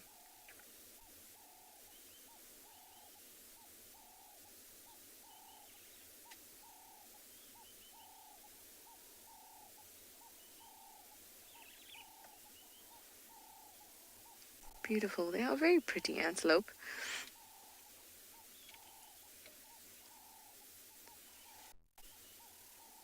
And a lot of them would have been mating, especially towards the beginning of winter, when they try to synchronize their mating so that they can also synchronize that birthing portion at the end of the year when everything is very nice and wet. Wildebeest love water, and of course the resources are abundant, such as the grass that they love.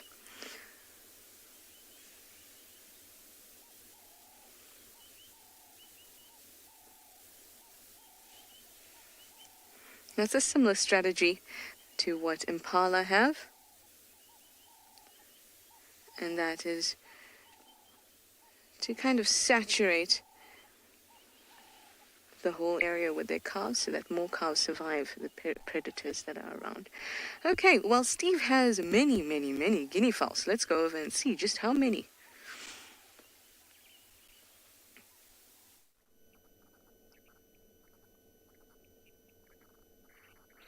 Thanks, Trish. Well, we have indeed found many guinea fowl. We've got a whole herd of guinea fowl here. And they are busy scratching out a living. You've heard the term, to scratch out a living, haven't you? It's to really dig deep in your pockets and to pick up whatever you can to survive. And guinea fowl, like chickens, are very good at doing that. Very important from an ecological point of view. They feed on a lot of seeds. The seeds go through their crop, through their digestive system, and then deposited further away, so they're very good at distributing seeds. But they also feed on a lot of insects when the time is right. But this time of year, they feed on mainly underground vegetation, corms, seeds, bulbs. They'll feed on organic material from elephant dung. But look at them, pecking. They're a very important food source as well. They feed many of the large raptors, and many of the smaller predators will actually switch to guinea fowl when times are tough when it comes to food, because guinea fowl actually do quite well in droughts, whereas a lot of the other animals tend to decrease in number, and guinea fowl increase. So they're a very important buffer food, which can supplement the diets of our cats, leopards, serval, wildcat. I can't say I've yet seen a lion catch one, but when times are tough. Steve for Chris.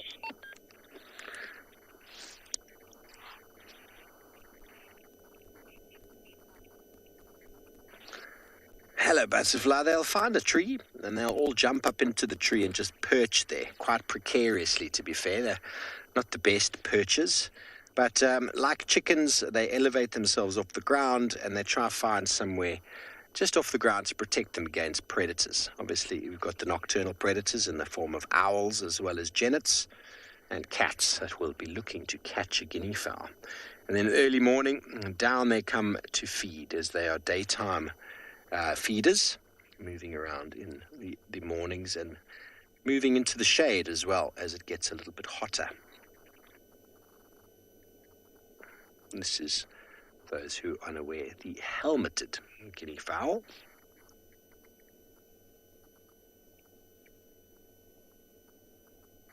And just to the right, BK, there's a crowned lapwing. Just to the right, there we go. There is the kivit.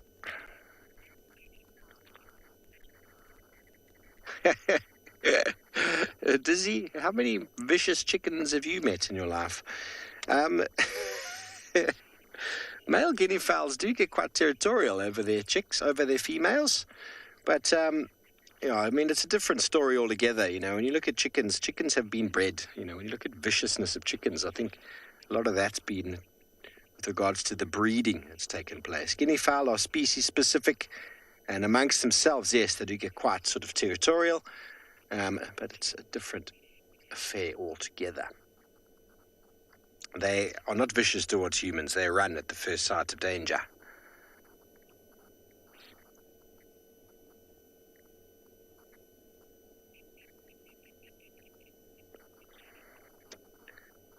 You can see there's an adult right with a youngster next to it. You see the difference in their head. There we go. Scratch, scratch. Very important for turning the soil, everybody. Not only are they feeding on seeds, they're also scratching and breaking the surface so that seeds will be able to germinate.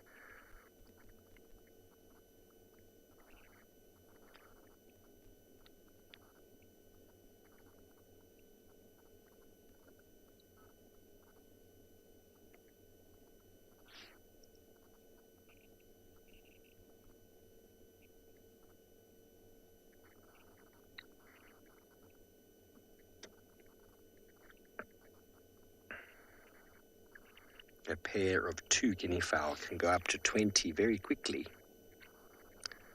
And here in the foreground, BK, we've got a red-billed hornbill busy feeding just here before this apple leaf. Oopsie.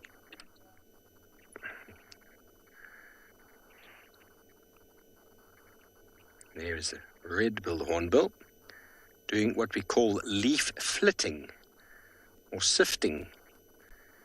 Now these birds are no need to migrate, the birds that you're seeing. So many organisms, you just go and have a look in your garden. You put down some leaves or some mulch, turn the mulch over, and you'll find lots of insects. And so the hornbills sift through the leaves, and not leaf flitting, that's when they wash themselves in the leaves, leaf sifting. And they're turning over the leaves to look for insects underneath. So very specialized behavior. And there we go, like popcorn. Okay, everybody. Well, Taylor has got something as well to show you. Let's quickly rush over to her.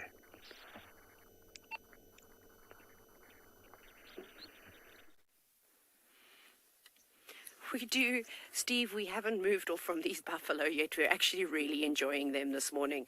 So what we are now fascinated by is this oxpecker, this red-billed oxpecker, and this very tolerant old buffalo bull. We'll watch what he does in a minute. See, there he goes. He's snuck onto the right-hand side of the buffalo's face and is enjoying all of those little mites and tick larvae and all of those goodies that are just living in there in the buffalo's little crevices. He was right up in his nostrils earlier too. I think he's just enjoying the sun now. There we go. Ooh, delicious. Got a tick. So I think it's quite phenomenal how the oxpeckers are able to hold onto the animals' coats. So they haven't got particularly long legs, for example, like a hornbill that's got slightly longer legs, and they've actually got quite short legs, but they've got very, very sharp claws. And they're able to cling onto the coats. And then I don't know if you've ever watch them how they use their tails as well. Let's see. Come back around, oxpecker. Please do what you're being told to do. And those tail feathers go very, very stiff.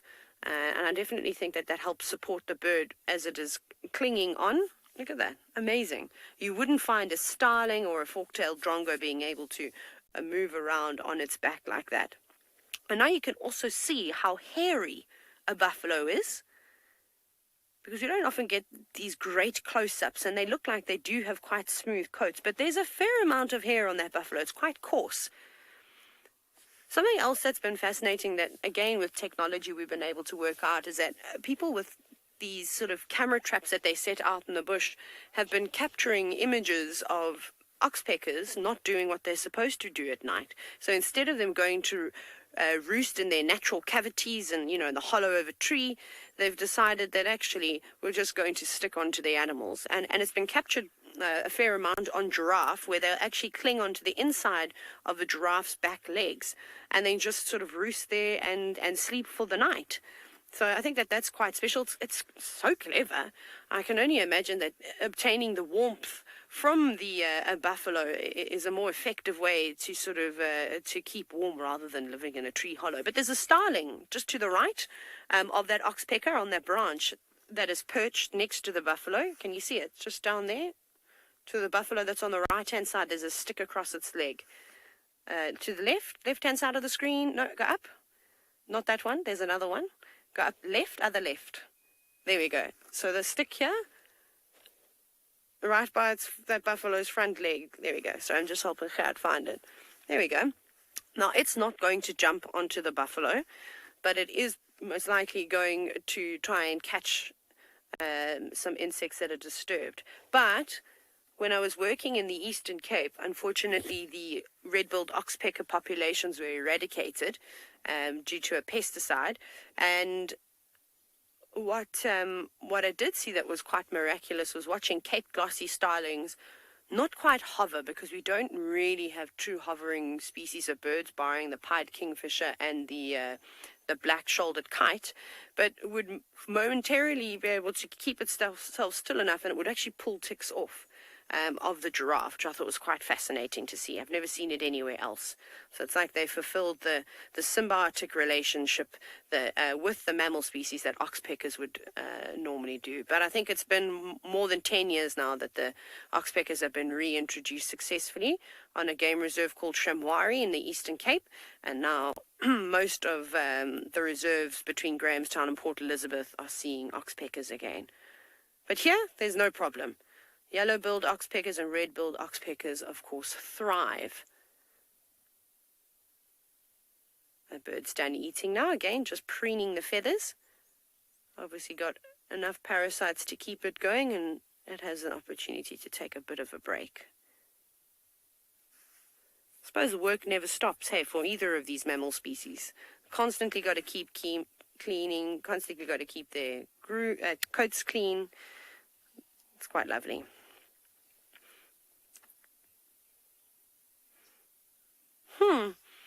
Something I've never thought of, Dizzy, is the feces of the oxpeckers beneficial to the animal's hide. I don't think so. I don't think that there is any type of formic acid that is maybe in the feces that could be helping keep parasites at bay. I'm actually not sure. No, I don't think so at all. And buffalo hide is super, super tough. But no, that's an interesting question. I think it just sort of adds character to the buffalo, really. Sometimes, not so much with the oxpeckers, but when you do see bigger birds like cattle egrets that like to sit on top of on elephants, on buffaloes, on rhinos, as they sort of move around, the larger mammals, when they definitely defecate, you notice a white streak all the way down their fur. So that happens. But I don't think that the oxpecker feces will bother them too much. Now you can actually see those stiff feathers quite nicely on the oxpecker that's sitting in the middle of the buffalo's head. Oh, of course, he's just dropped down. Please come back up. No, he's going to go around. And also, if you look at this buffalo, sorry, I know I'm jumping through topics here. His left eye, it looks like he's got a cataract.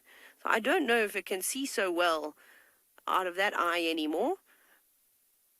And out of all of them, it's actually the most relaxed and it's the most focused on us. The others have all moved off, but he's still sort of here looking at us. And this, of course, is something that probably just comes with age. I don't think that eye is functioning very well anymore. Off he goes with the rest of the herd.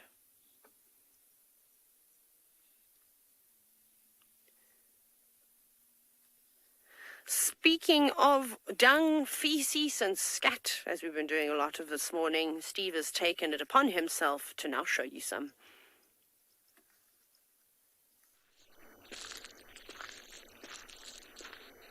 Thanks, Taylor. Well, it wasn't hard to find this one. It was like a speed bump in the road. A really big elephant poo right here. Now, quite interestingly, you can see how large it is compared to me. Isn't that a big pile of poo? Sorry about that game drive radio. You probably can hear it there on the ambient mic. I do apologize. But this is elephant dung, most likely from a bull by the size of it. You can see that this was one big ball. This was a ball here, and this was a number of balls. But you can see that it's actually been broken up already. Not hugely, but animals have come through and broken up. And if I take a piece, look there, there is an entire leaf. Can you see that, BK? Entire leaf. And then here there's a stick, bark or stick. Now, that's a big elephant. Probably an oldish sort of guy, started to sort of wear down the teeth slightly, but still in good condition. And inside here, even if I dig, it's very, look at the stick here, look at that. Entire branch has gone through there. So elephants will feed, and their digestive system is really, really quite bad. So in here is loaded with microorganisms and bacteria that goes through a fermentation process in the elephant's enlarged cecum, which is probably similar to what our appendix was used for once upon a time. It's off of the small intestine. There's this really large chamber that all of this goes into, and fermentation takes place. That's why zebras, hippos, rhinos, elephants have so much gas and are very flatulent. If you've ever ridden a horse, you'll notice that they do fart a lot. It's from the gas inside the body, especially when they gallop. Okay, so look, it's still very moist in here. There's an entire ecosystem going on inside. And when the guinea fowls often do, especially in the sort of summer months when this is mainly grass material, they will scratch it and look for the actual grass material that they'll eat, that fermentation. And even in human diets these days, eating fermented foods is seemingly a very healthy way to go from a diet point of view, because it's basically inoculating your system with gut enzymes and bacteria, which help to break down everything inside. And so many animals will utilize this. Fly larvae, beetle larvae, many, many things will be here for the elephants. And all the elephant's done is had a poo, but it's an ecosystem unto its own. So everybody, if you find yourself driving on Game Drive, anywhere in the Kruger or wherever you might go, don't drive over these balls, because these balls are basically a city of little organisms, and driving over them, unfortunately, you're just going to squash them and kill them. So drive around. Watch out for the dung beetles. Okay, well, it seems like Trish has got onto the bandwagon of birds this morning. Let's quickly send you over to her.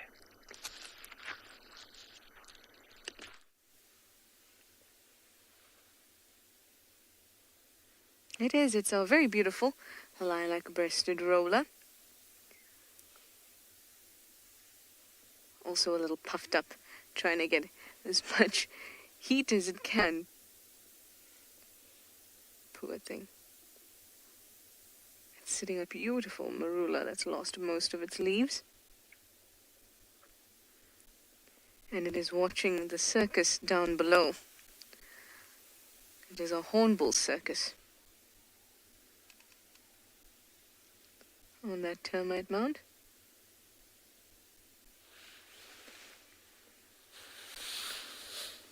Hornbills and crowned lapwings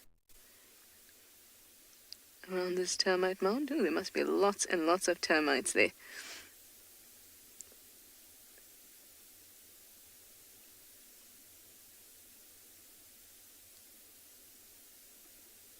Just picking them off, are you? Often birds will work together, especially if they're after similar things. Yellow-billed hornbills after invertebrates, and so is the lapwing. And what ends up happening is obviously each species can't get everything. Oh, bit of a fight. Can't get everything that it flushes out. So other birds or even other creatures will hang around and try to take advantage of what the birds flush out. There's a red-billed hornbills, a yellow-billed hornbills. You'll see that the yellow-billed hornbill has a bit of a larger, more robust beak. And the red-billed hornbill has slightly smaller, thinner, narrower beak. So even though they're after similar things, one can take advantage of a larger invertebrates and the other one can get its beak into little holes, just like it's doing right there. These are quite a few hornbills, I must say. We see them all over the place. They're very common. But this is the most I've seen on one eyeful. See 6. I saw something very interesting just happen as I was talking about how birds will interact with each other. That lilac-breasted roller just jumped down into the ground, also looking for invertebrates. And then the hornbill saw it do that and then flew right across. And you can see they've left that mound. And they're on this grass now where the lilac-breasted roller had touched down.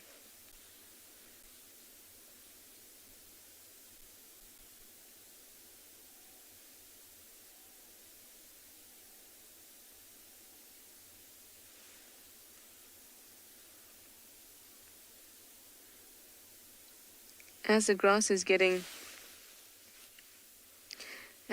starting to get drier, the insects that would normally be protected by that thick cover will now be exposed to the benefit of these birds.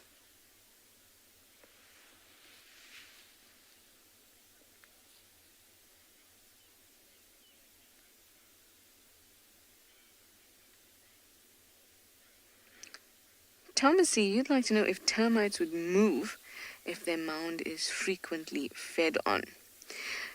They wouldn't, and that's because they have a lot of control over their mound, so they can just block certain entrances if they feel that there's too much bird activity going on.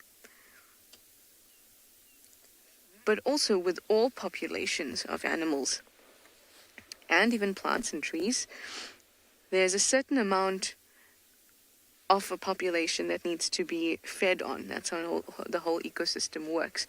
So there would be an amount that is by the termites that they're willing to kind of give up. And really, there wouldn't be a problem if they ate a certain percentage of that mound's population. And there would be a problem in the ecosystem or a particular scenario or situation that maybe causes more than the average amount of termite to be eaten in that mound. Maybe there's a drought and there's nothing else to eat or something like that, and those would be exceptional circumstances, and that's when you start to get population decline. You don't see that so much with termites because they're so numerous, but that's how it kind of works with the larger animals. For example, if you have antelopes and a leopard, or antelope population and leopard population, and then maybe there's nothing else available except impalas because all the other antelopes have died because of the drought. It's an exceptional circumstance. And then the leopard can make a substantial dent in the population of that particular species. And then we have a problem with the whole ecosystem because there has been an exceptional circumstance. But this is not an exceptional circumstance. This is the hornbills just feeding on these termites, and the lapwings feeding on these termites, and unless there is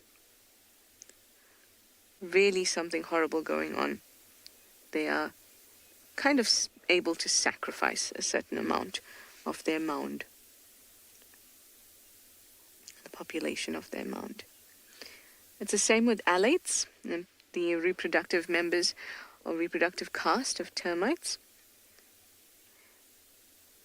They come out in such a flurry during the wet season, and they're consumed. Many of them are consumed. In fact, there's more of them consumed than there are that actually get to go out and reproduce.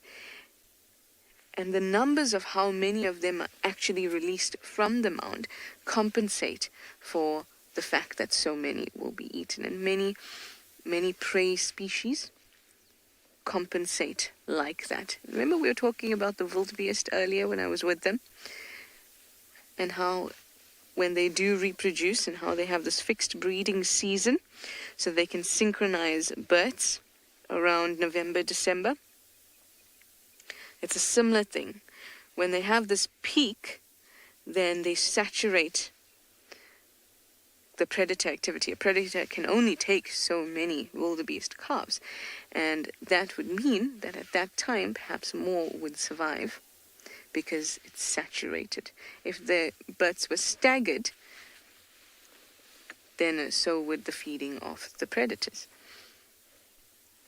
Similarly, alates saturate the predators at that point too in the wet season.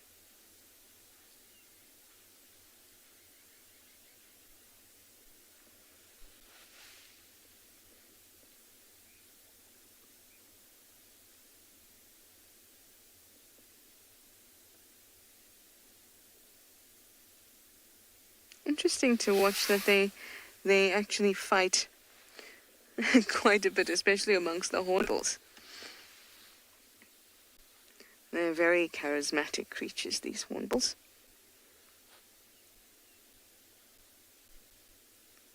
Very much indeed.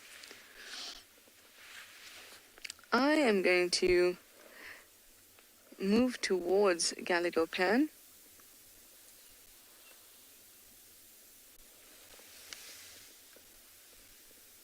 Hi, Ben 10, take 2. How are you? I hope you're well. You'd like to know if there are any survival differences between the red and yellow-billed hornbills.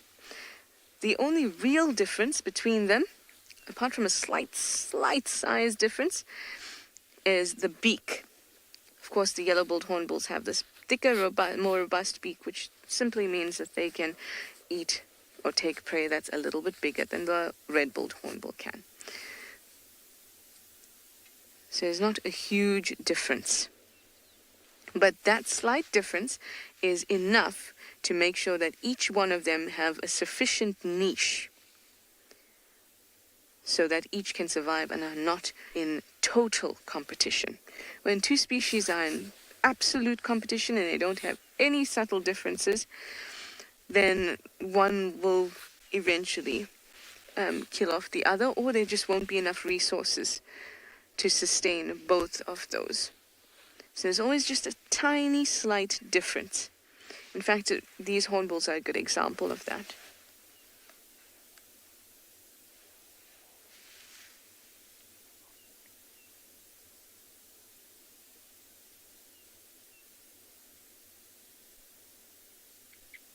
Cool. All right, let's head to Gallagher Pan and see if we can get lucky again with a cat. Maybe see if my chameleon's doing okay. But I'm going to send you over to a very camouflaged flat cat while I get going. So we have followed this line all the way to here. You can see how camouflaged he is in this long grass. You can hardly see him. After the distance is covered, he looks like he's ready to sleep for the day. A little bit on the sun, so as the sun goes up, he's going to try and find a shady spot. So we're thinking of letting him be for now, and maybe we can try and catch up with him again on this afternoon's drive. I want to just head out and see what else we can find.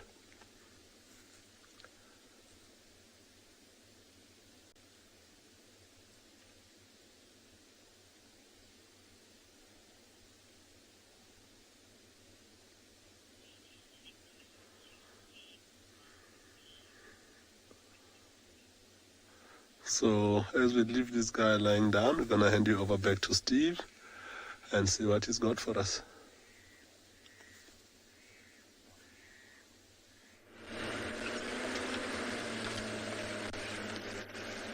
Thanks, Barney. Well, we were talking about poo before, weren't we? Now, I know poo, elephant poo, is a wonderful substance. And there's one of my favorite things to talk about with elephant dung is because I enjoy my medicinal plants. Those of you who don't know me very well, I'm very into medicinal plants, and elephants are regarded as the non-selective collector of medicinal plants. Now, medicinal plants in South Africa, 2013, there were 27 million users officially. Through a study. Obviously, sometimes these things are biased or unbiased, but people use medicinal plants from the wilderness, from the African wilderness in South Africa alone. So elephants walk around and they collect it through the bark and the roots and the leaves of plants. All these plants have got the most amazing medicinal value. So what you can actually do, and it's a very good sort of cleanser of the aura of energy, is to take some elephant dung. It must be dry, doesn't burn if it's wet, and we're going to light it. Very good for making fires. I must be very careful with what I do with this as well, because it is the dry season. But you can use sticks to make a friction fire, and then you can catch the coal inside the elephant dung, and with this you can start a fire very.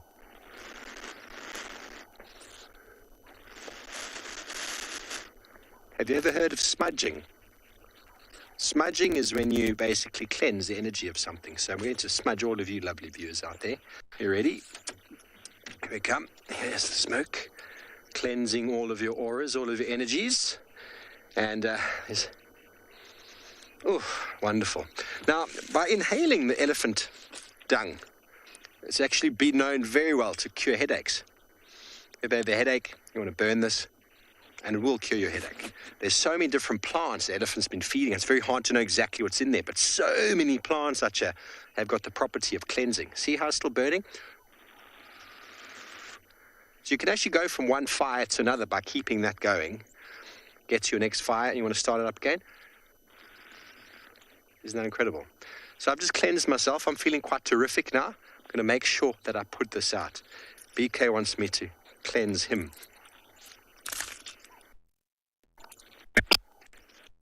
Yeah, I'm just going to cleanse BK. There we go, Beaks. There we go. Butterfly wants to know if you can get dung. Well, you can. It definitely spoke.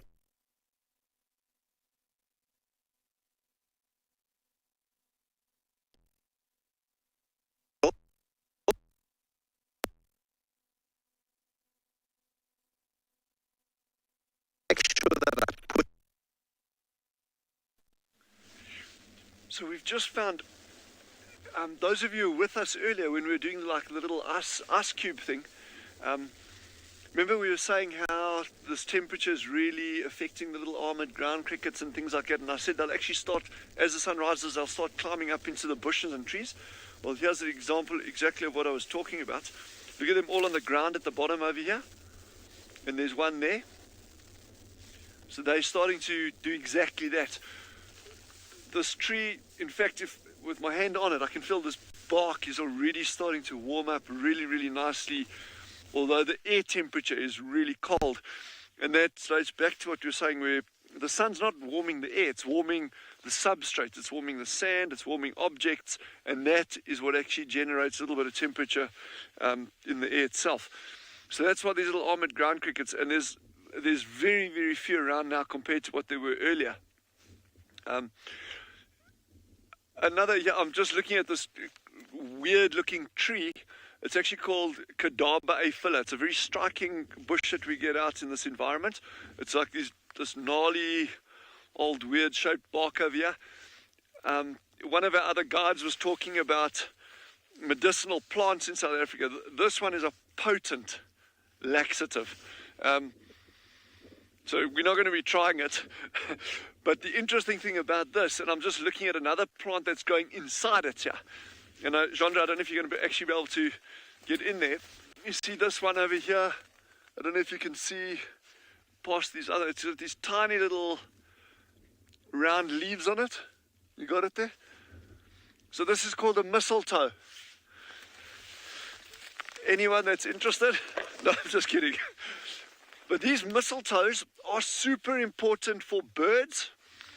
And that mistletoe in combination with this cadaba gets the most beautiful, beautiful red flowers on it that the sunbirds cannot resist.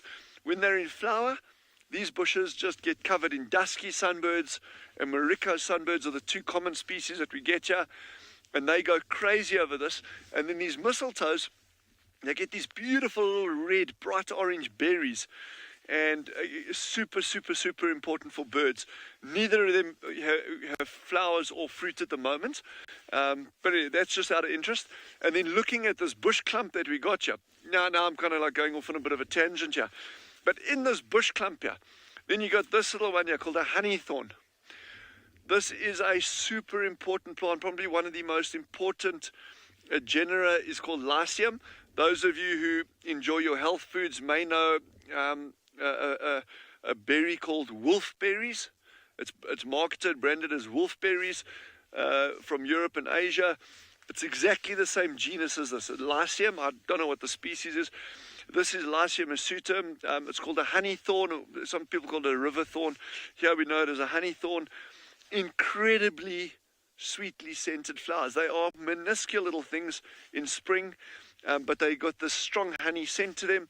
And again, vitally important for birds and insects and a lot of mammals. Even things like jackals will eat them, the fruits. Then over here we've got another tree. And why I'm telling you is just when you look at a bush clump like this, you think, oh, okay, well, it's a couple of like scraggly bushes. But when you start going into it, what's actually here? So this bush here, and our colleagues in the Lowveld will know it very, very well. Lots of them down there, especially that Pinda area. It's called a buffalo thorn. Again, you can eat the leaves, you can eat the fruit. It is honey made from the nectar of these flowers. These flowers are tiny. I mean, they're little greenish white flowers.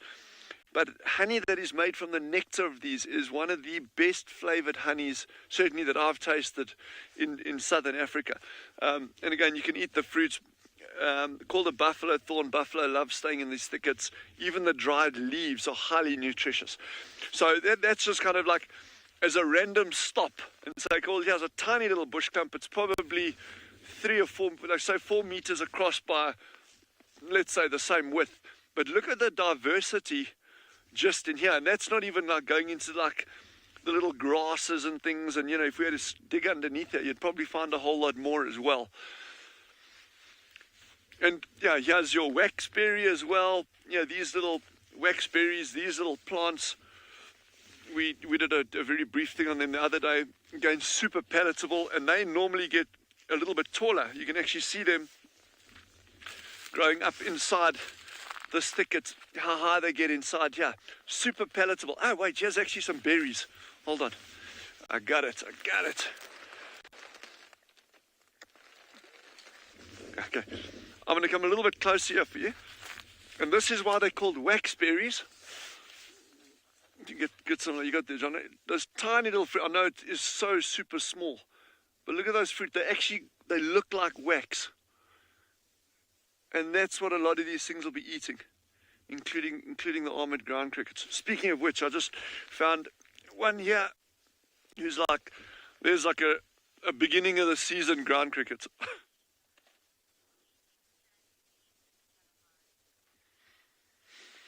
Anushka has just asked, do we get sand fleas in the Kalahari? Not to my knowledge. We may, I don't know, but I've never seen them in my time here. But again, I'm just, you know, there are so many different things out here. And, you know, I mean, I've been here 15 years. It doesn't mean, you know, I know every single thing out here. I mean, there's just masses that I don't know. And I just haven't seen sand fleas, but they may well occur here. But I'll have to check that up for you. Yeah, that's cool. So there's a little armored ground cricket from probably near the beginning of the season. And this one probably just died from that last cold snap.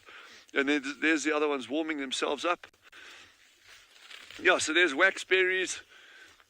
Yeah, it just shows, so just in one little clump, what you can find. This grass, interestingly, this very, very fine stuff growing at the bottom of here.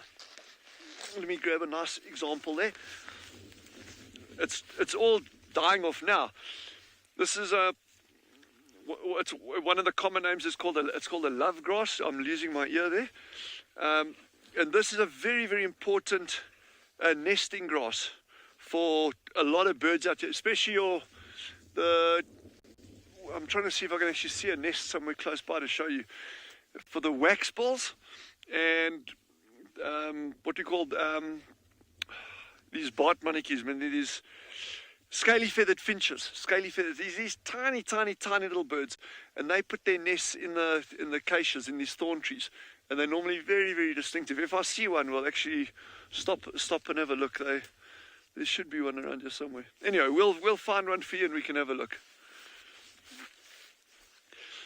But again, it just shows, you know, one little clump like it. So even if you're at home in your garden, and it doesn't make a difference if it's if you've only got a veranda, you live in a high rise and you've only got a veranda. If you can have a tiny piece of wild, then it could be a single plant pot that you don't manicure. You just leave it, whatever grows out, let it grow out. But if you've got a garden, even if you have a manicured lawn with roses, but if you've got one tiny little section even that you just leave to grow wild, the diversity that you can get in that will actually be very, very surprising. And we're looking at this like in the dry time at Tswalu now. But yeah, in summer there's just masses going on and tons of butterflies and all sorts of cool things. So anyway, while Jandra and I amble down the road and ponder on diversity or biodiversity, head over to Taylor and see what she's got going for you on that end.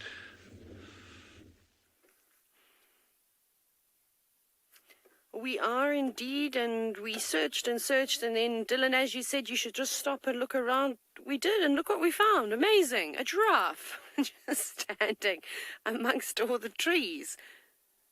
What are you doing here on your own? No, he's off. I'm sure you're going to find some more giraffe. He's going to disappear down into, probably heading towards that knobthorn, that big tree in the distance. Maybe he'll have a feed on that. We don't really have too much fruit around at the moment either. Not that giraffe particularly indulge in fruit of sorts. I think they love to eat some flowers. I've seen them eating a few flowers every now and then. And then, of course, their main diet is trees, is to eat the leaves. I think that's where he's going, because everything else here, the bush willows, the sickle bush, what else have we got here? Some quarry trees, some sandpaper raisins. They're not particularly tasty and nutritious, so I think he'll head for that one. But he's disappeared, so let's carry on down the road. Let's see what else we can find here. All this talk of food has got me very hungry. I wonder what I've got in my snack box. I always have snacks. I have some cashew nuts somewhere, some dried mango that I'll probably munch on. Not now though, because I'd hate for you to have to listen to me chewing. Let's see what these are on the road here. So no luck with those lions. We've just been checking. Lots of hyena tracks though. They've been very, very busy today. They've been running all around and they're making all sorts of sounds last night as well.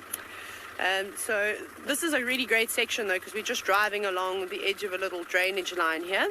A bit of a depression, and there has been 2 different leopards that have been sighted a couple of times around here. So that's what we're actually having a look for now, is just to see if we can actually spot one of these little leopards. But again, no luck just yet. I'm trying to see also if there's anything with fruit. But at this time of the year, there isn't much fruit in the Sabi Sands. We sort of have this patch where there isn't anything. Oh, do you know what tree does have fruit on at the moment? It's the balanites. It's the torchwood trees that have fruit. And we watched an elephant shaking a tree quite dramatically, and then all the fruit was falling down. But the next lot of fruit will be coming up. Jackalberries, my favorite. So delicious, so sugary too. So we can keep an eye out for them. But we can also start getting some nice smells coming through in end of August, September. The knobthorn trees that I was telling you about that the giraffe like to eat. What is that sound? Did you hear that? Someone is playing a game on Bushwalk. So we have some entertaining people here that are making the sounds of a sheep while we are, of course, live. And I obviously have an earpiece in my ear and couldn't hear what was going on, but it sounded like a distress call. But anyways, I think the Bushwalk team, they're doing some tracking and trailing, are just in the bushes. Should I? Yeah, yes, there would not be any sheep in the bush. Although we are surrounding Hoedspruit, you never know, a lamb might pop through the fence one day. It'd be very much like a Jurassic Park scene, though. We know with the goat, it won't last very long out here, especially if it made sounds like that.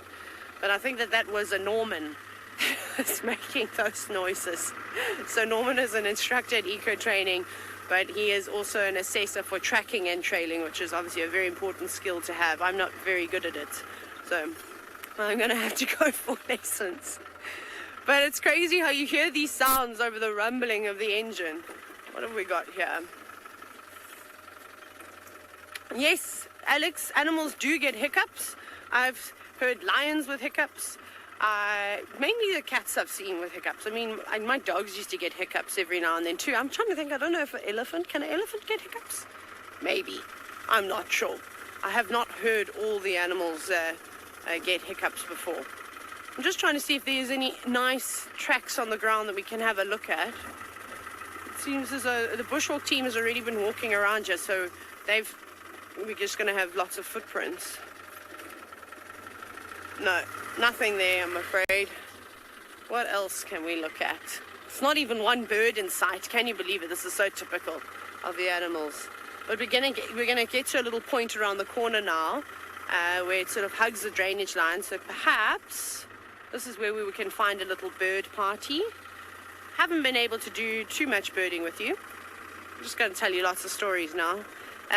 But essentially what we saw yesterday morning, Gert and I saw two southern white-faced scops owls, which was really nice. Oh, hang on, there's a squirrel that's just run across the road.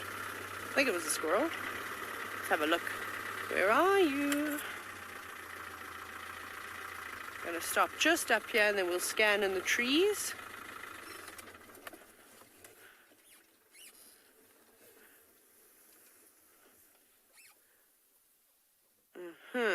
Squirrel?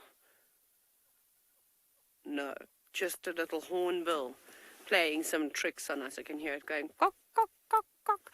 On that happy note, it seems as though Dylan's been very busy this morning and he's found some more meerkats.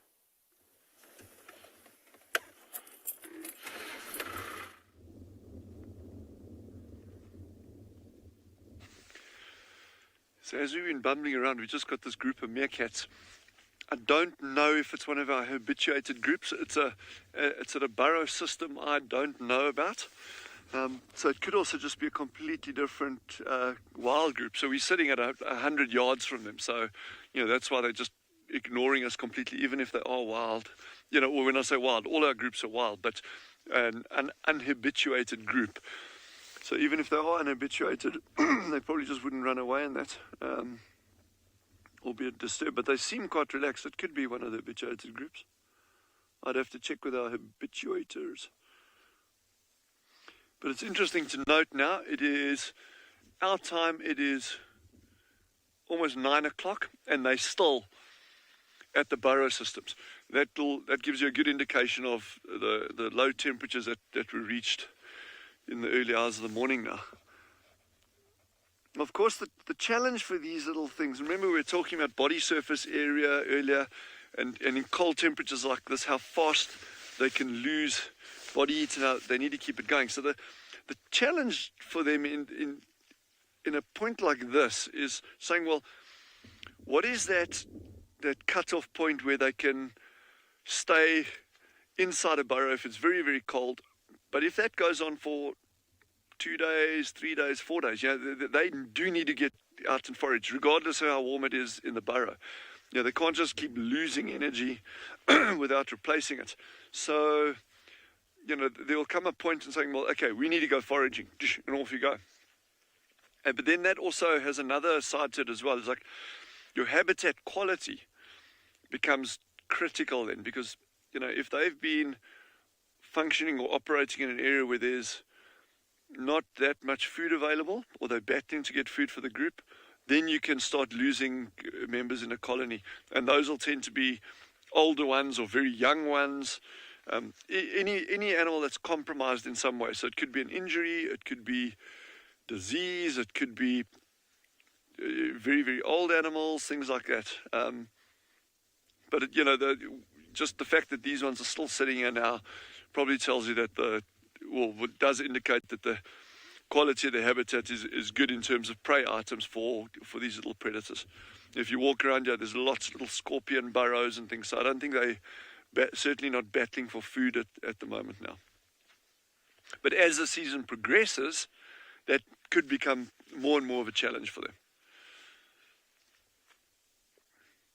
I must actually try to find out if our teams are aware of this group of meerkats, because it's very close to the Khossas and Musadi, her group, and another group called the Mokalas, which are in this area. Oh, you see it directly above the meerkats? There's that red bird in the tree. Chandra, I don't know if you can see it. Immediately above the meerkats. You got it? Straight above the meerkats. If you go in the tree immediately above the cats. You got him. Okay, so that's a crimson-breasted shrike. That is one of the most strikingly colored birds that we have at Tswalu. Yeah, that's gorgeous. So that's one of the bush shrikes, and from this distance you won't see, but it's actually got a little hook on the bill. I don't know if you noticed, they weren't in the same frame at the time, but when that bird landed, boom, some of the meerkats, the young ones, disappeared underground immediately. I think it was the surprise of the bird rocking up immediately. It's unlikely to ever pose a threat to the meerkats, but what it's doing, you can see it sitting looking at the meerkats down below. But what it's doing is it's hoping, it's coming down low now, it's hoping that as they dig and they forage around there, that they accidentally unearth something that shrike can fly down and grab it. So he's actually now deliberately targeting that group of meerkats and hoping to get a morsel. Because they are predatory, those birds. They're going for insects and grubs. I've seen them going for scorpions. See, he's coming down lower and lower and lower. The meerkats aren't worried because they don't recognize that bird as a threat to them, and it's extremely unlikely that the bird would be any threat to a meerkat. I mean, I think if he even tried something, he would end up on the wrong side there. But that's what I love, these little associations. And, whether it's whatever the association is. We've got a really fun thing that we've seen a couple of times on Tswalu, in terms of Cape foxes and polecats. Polecats are like little skunks.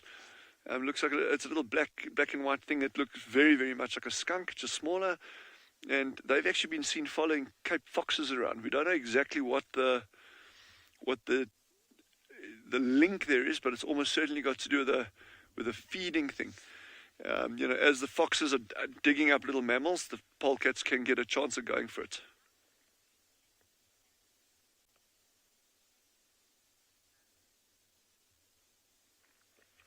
Patty has just asked, how does a new meerkat family form? Now that is a very, very, very good question. It's what we see in these meerkat families, you get a dominant male and female. Okay, what we call the alpha male, alpha female, or sometimes we call it the matriarch. And what happens there is that being the two dominant ones, they suppress all the other females from breeding. But what can happen is if, let's say that there's a marsh eagle in the area and that marsh eagle manages to catch that alpha female. Well, she's out of the picture, she's gone, done and dusted. Another one will take her place. So you can get a group like this.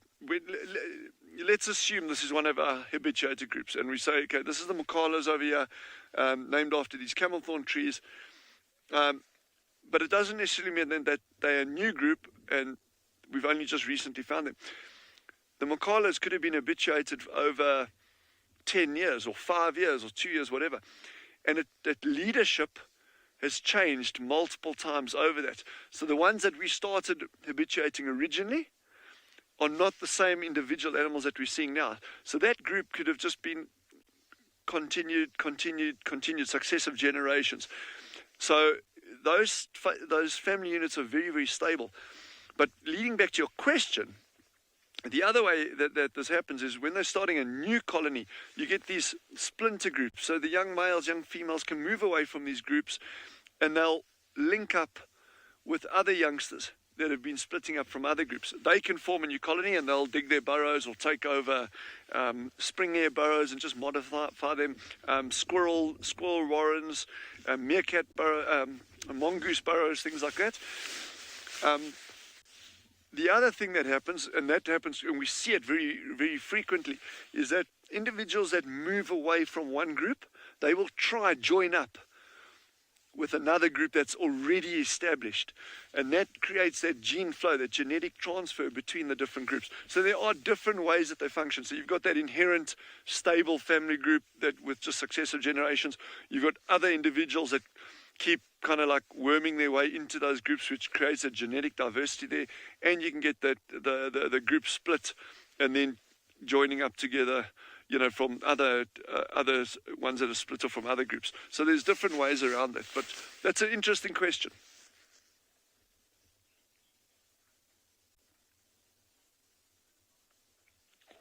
Wow.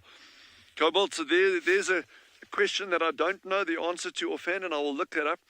Cobalt has asked the question there, do meerkats grow extra fur for winter? I would imagine so. Most animals get a winter coat. Certainly out here where your winters can get very, very cold. And of course, hair on any organism, you know, will be cycling through its whole life and that, you know, on a regular basis. So I would imagine so. But I would have to actually check up on that, and I will do that. I'll ask around if anyone's actually done any specific research on meerkat coats and, you know, how they change from summer to winter season. If in fact they even do. They may in this environment where they're using burrows to kind of ameliorate these extremes of temperature, they may actually not even need that. So that's a great question. Thank you.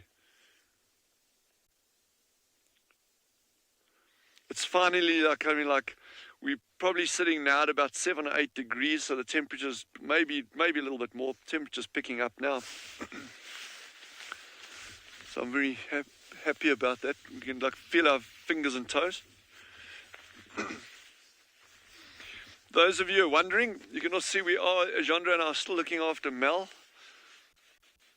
Or Mel Gibson Mel Mark II, Mel 2.0. We actually given her a little hat to keep warm over there. So still with us, kind of looking a little bit the worse for wear now, but still joining us on every drive. We're going to head back down to our colleagues in the Lowveld, and Jandra and I, we're going to keep ambling down and see what we find. So enjoy.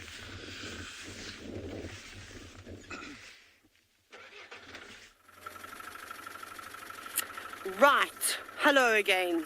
We are still looking for something to show you. But you know what? I'm going to be a bit of a rebel today. Very unlike me. I'm bringing out Maurice. If Mel Gibson, the melon, is featuring today, Maurice, it's your time to shine. Just joking, everybody. It's a gift. Lion tracks. This is now what we are looking for. Let me show you. Sorry, Maurice, your time to shine is now over.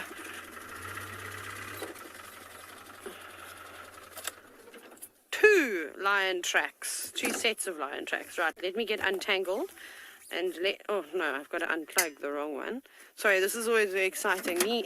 They call me Tangled Taylor because I always get tangled in things all the time. Yes, I'm wearing shorts, I know. You're probably all thinking, what's wrong with you? But laundry day.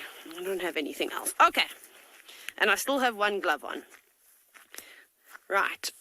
Here is a footprint. Can you see it nicely, Gert? Not when I put my shadow over it. I'm doing it upside down. Have we got it? So it's quite a big footprint. And there's one set of tracks walking around here. And it's very, very wide. And it's almost as wide as it is long. Now, this track is still going to get, I think, a little bit bigger. There's another set going on that way. Those two young male lions are definitely walking here. And then, if you have a look, how low can you go? Gert? Can you go down low? All the way to the floor? Okay, I'm just checking. Up here. Here's another track. And this is a kudu track. Can you see that? So you can see that the track is on top of one another. This is very typical of kudu, where they directly register. So where they put the front foot down and the back foot steps right on top of it. I know we've spoken about it in great detail. It's a very good tactic when you do live in the dense bush and you need to walk quietly. I wonder if these lions were maybe following the kudu, or it could just be a coincidence. But those boys were looking hungry, very, very hungry. So we'll carry on going down the road. They don't look super fresh, but it's definitely from this morning, maybe just a little while ago. Sorry, I'm just adding all sorts of things. So we're going to keep going down the road. We're actually going straight in the direction of Leopard Dam. Steve is doing the same thing. He's also looking at some evidence.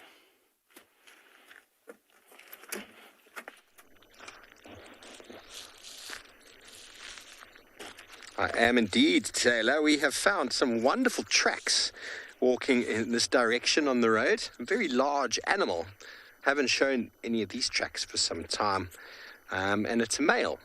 I know that because of something that's behind us over there. But let's see if we can show you these tracks. Here they are in the sand. Which one's going to be better? BK, these ones are the ones closer. Closer. Closer. Here we go. Here we have a wonderful track. Right over here. Let me just get a stick. You can see that there's a toe. There's a toe. And there's another toe. So 3 toes. And then the back of the foot makes this lovely W. Can you see that? Is that clear? Can you see that toe there? That toe there. So 3 toes. The animal is going in that direction. It's a track of a rhino. Now, if I just put my foot next to it, you'll see that it's pretty much the same size as my foot, so bigger than the giraffe track. Now, we don't get black rhino here in this area. They have been recorded, but they're not as common as white rhino. And a black rhino track would be about here on my foot. They're much smaller, whereas the white rhino track is pretty much the same size. Bear in mind, you do get smaller white rhino. So how else do we have a look? Now, take your finger. There's the toe. You see you've got toes on either side. You've got either side. So that toe, measure it, and go and put it at the front toe there. Can you see it nearly takes up the same distance as that? Let me use my knife. Maybe that'd be more helpful. The knife, can you see it's the same size? And then that fits in there just more than once. Can you see that, Beaks?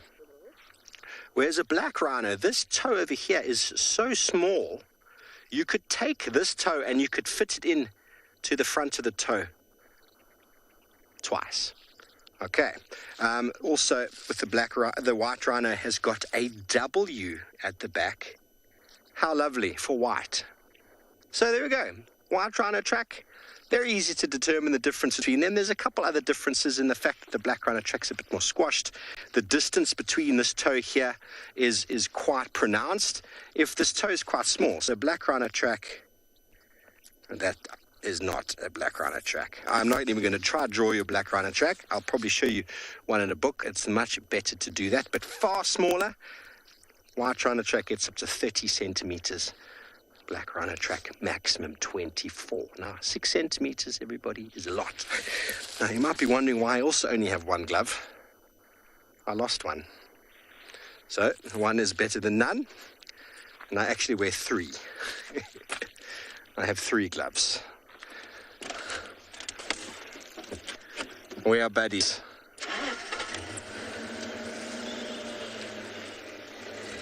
Very good. Well, I hope that tracking segment makes sense. We're going to continue on here, and in the meantime, send you up north to and beyond Ngala, where Barney has got his rice.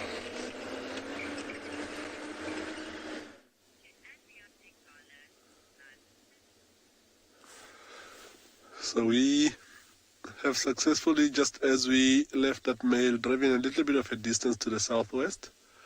We lucked out as we saw them crossing the road. It was 2 adult lionesses and 3 youngsters that are about maybe a year and a half, close to 2 years. We didn't get a great visual for the adults when they crossed the road, but looking at the area where we are at, it looks like it might be the Birmingham breakaway. However, in this southwestern section of the property where we are, I wouldn't be surprised if it's animals that I've never seen before, because we are very close to the boundary with our property in the western section called the Timbawati. So this could be any other line that might have come from that side. Sort of similar thing, the lioness's head is up and she's looking, face full of scars. She looks like quite an old lioness. Don't recognize her right away. Maybe if I see more of her, I can be able to confirm. But one beautiful thing about having a property like us, where we're not fenced to our neighboring properties, is actually getting to see animals that we don't know, because the animals can move to wherever they want to. So most of the cubs are lying down flat. They are still in the sun, and one of the lionesses' head is up. Looks like something caught her attention. I don't think she's going to stay in that position for too long, though.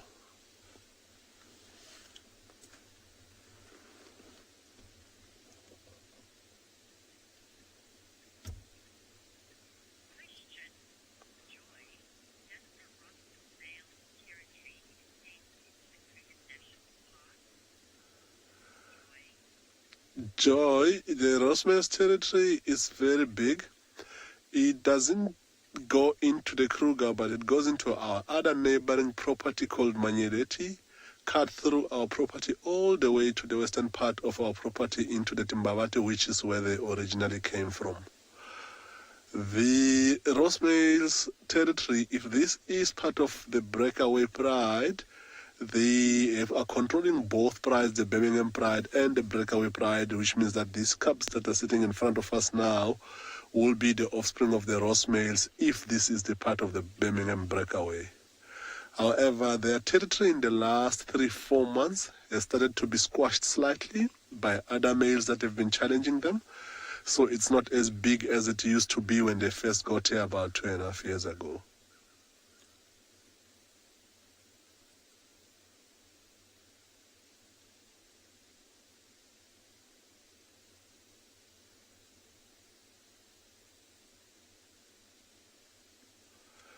Look at how dark the black behind the ears, how distinct that is. It's really the only thing you can see on that lioness now when she's looking away, because of this dead grass that's all over around them. And the function of that and the black at the back of the tail, which you can hardly see at the moment, is to help them to be able to keep up with each other, in particular the cubs, when they're moving through long grass. Look at how distinct that is.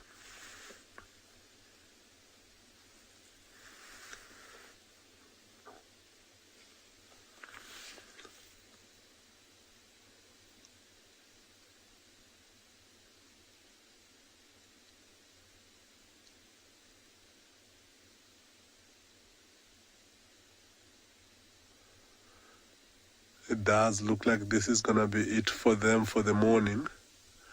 They might also have covered some serious ground overnight. Maybe the lionesses might have even tried to hunt until they eventually come here. So chances are that from where they are, as it gets warm, as we can feel it in our own skin, that they might get up and look for a better shady spot, which is where they might spend the day.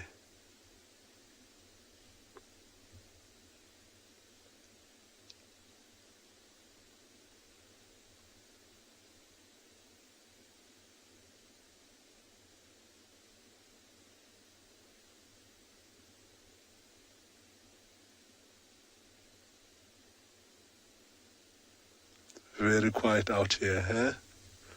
If you keep quiet, you can hardly hear any birds singing anymore since it's warming up, different to what we heard in the morning.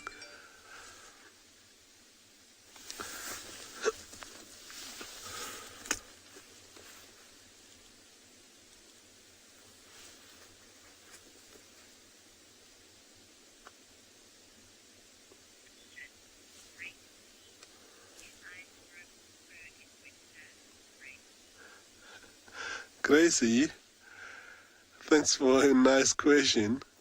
No, they don't. They keep the same coat as they will have in summertime, but in winter, to keep warm, they get active a little bit more than they will do in summer.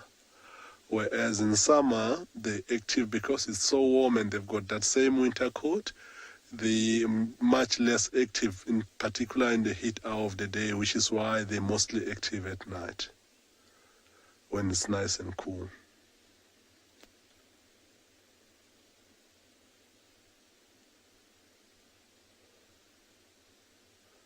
See how she's moved up.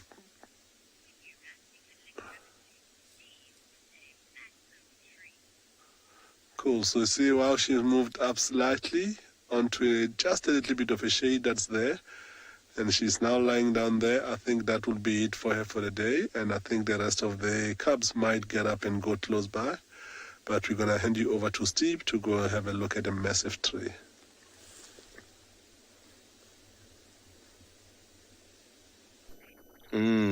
Well, we found a tree, a magnificent jackalberry tree. Absolutely spectacular. Now, it is that time of day for me to get out and give a tree a little cuddle. And there's no better tree on the reserve to give a little cuddle than this ginormous jackalberry tree. You just imagine how many stories, if this tree could talk, it would be able to tell you. Of course, it can talk. We just aren't able to understand what it has to say. Now, many people might go and say, but how on earth do you know it's a jackalberry? Well, quite easy. If you can see me here, BK, you'll see that the stem, the main trunk, comes down in this fluted sort of manner. There are these flutes that come down. It's not a straight trunk. It's very fluted at the bottom. And the bark itself is quite dark in places, almost as if someone has lit a fire against it. You'll see all along here, all along, it's almost as if there's been a fire burnt along the bark. So Diospirus mespelliformes, the pears of the gods. The jackalberry is a habitat tree for many, many species of birds, produces wonderful fruit, and you can actually make it distilled brandy out of the pods, the fruits themselves. You can eat them. They feel like fluffy pears, and they are very, very tasty. So a tree that I would one day love to find one of our female or male leopards in with a carcass of some sort. But just last week or the week before, we had that pair of giant eagle owls in here. But a wonderful place. We find baboons in irregularly, owls, squirrels, barbets will take over the tree for the fruit. And it is one of the choicest sort of spots of cavities for cavity nesting trees, birds.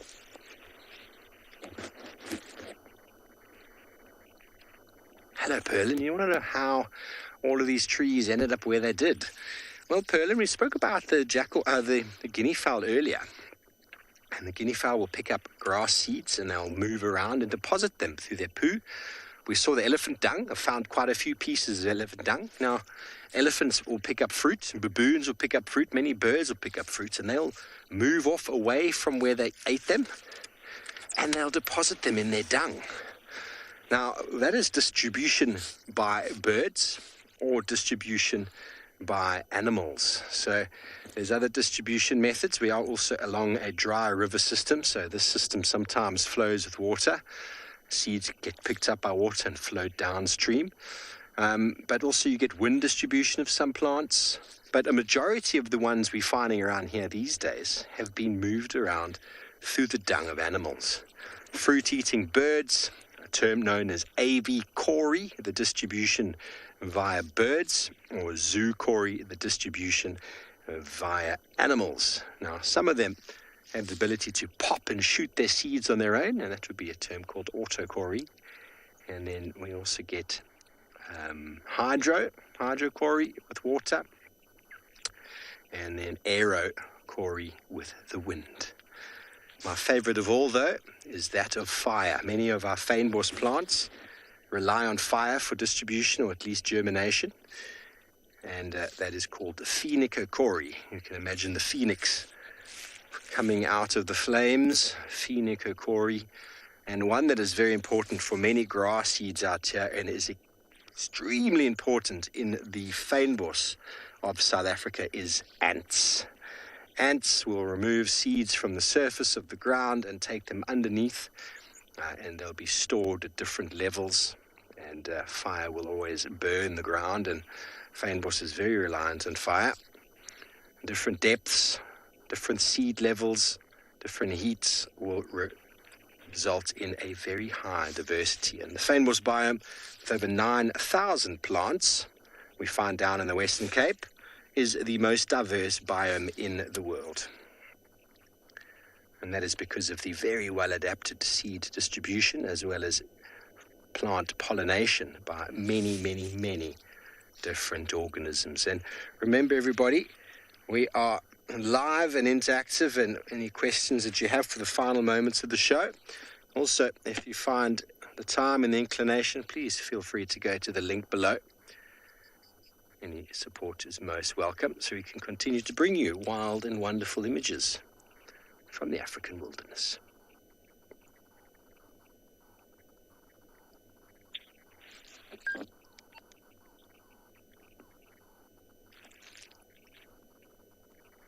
Okay, well, on we go. I hope you've hugged a tree today. If not, why not? Trees have got enormous amounts of energy. They are the grandfathers of time, and they stand here watching the landscape move. They're very rooted, and they are just spectacular. I am absolutely over the moon with plants, but before it runs away, let's quickly send you over to Anbian Ngala with their sleepy lion.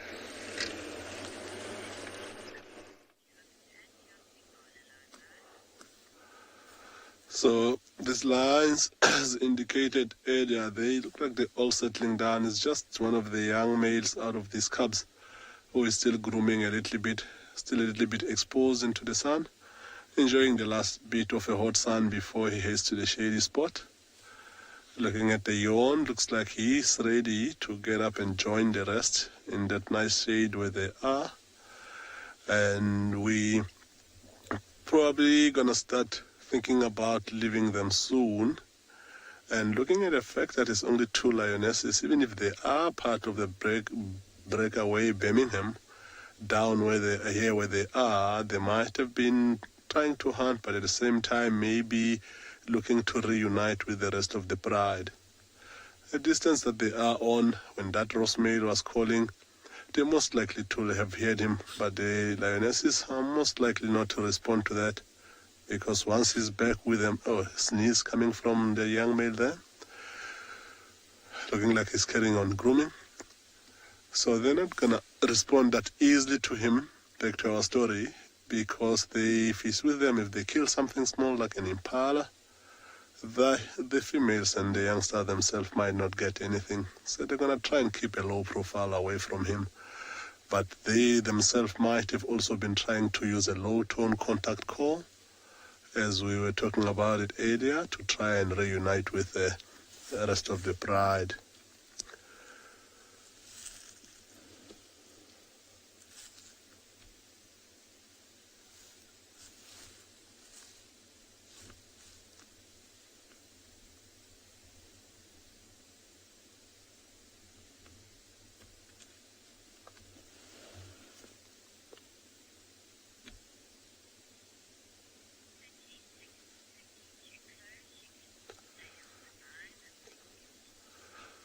Cool, so we are going to leave these lines. There is not much happening.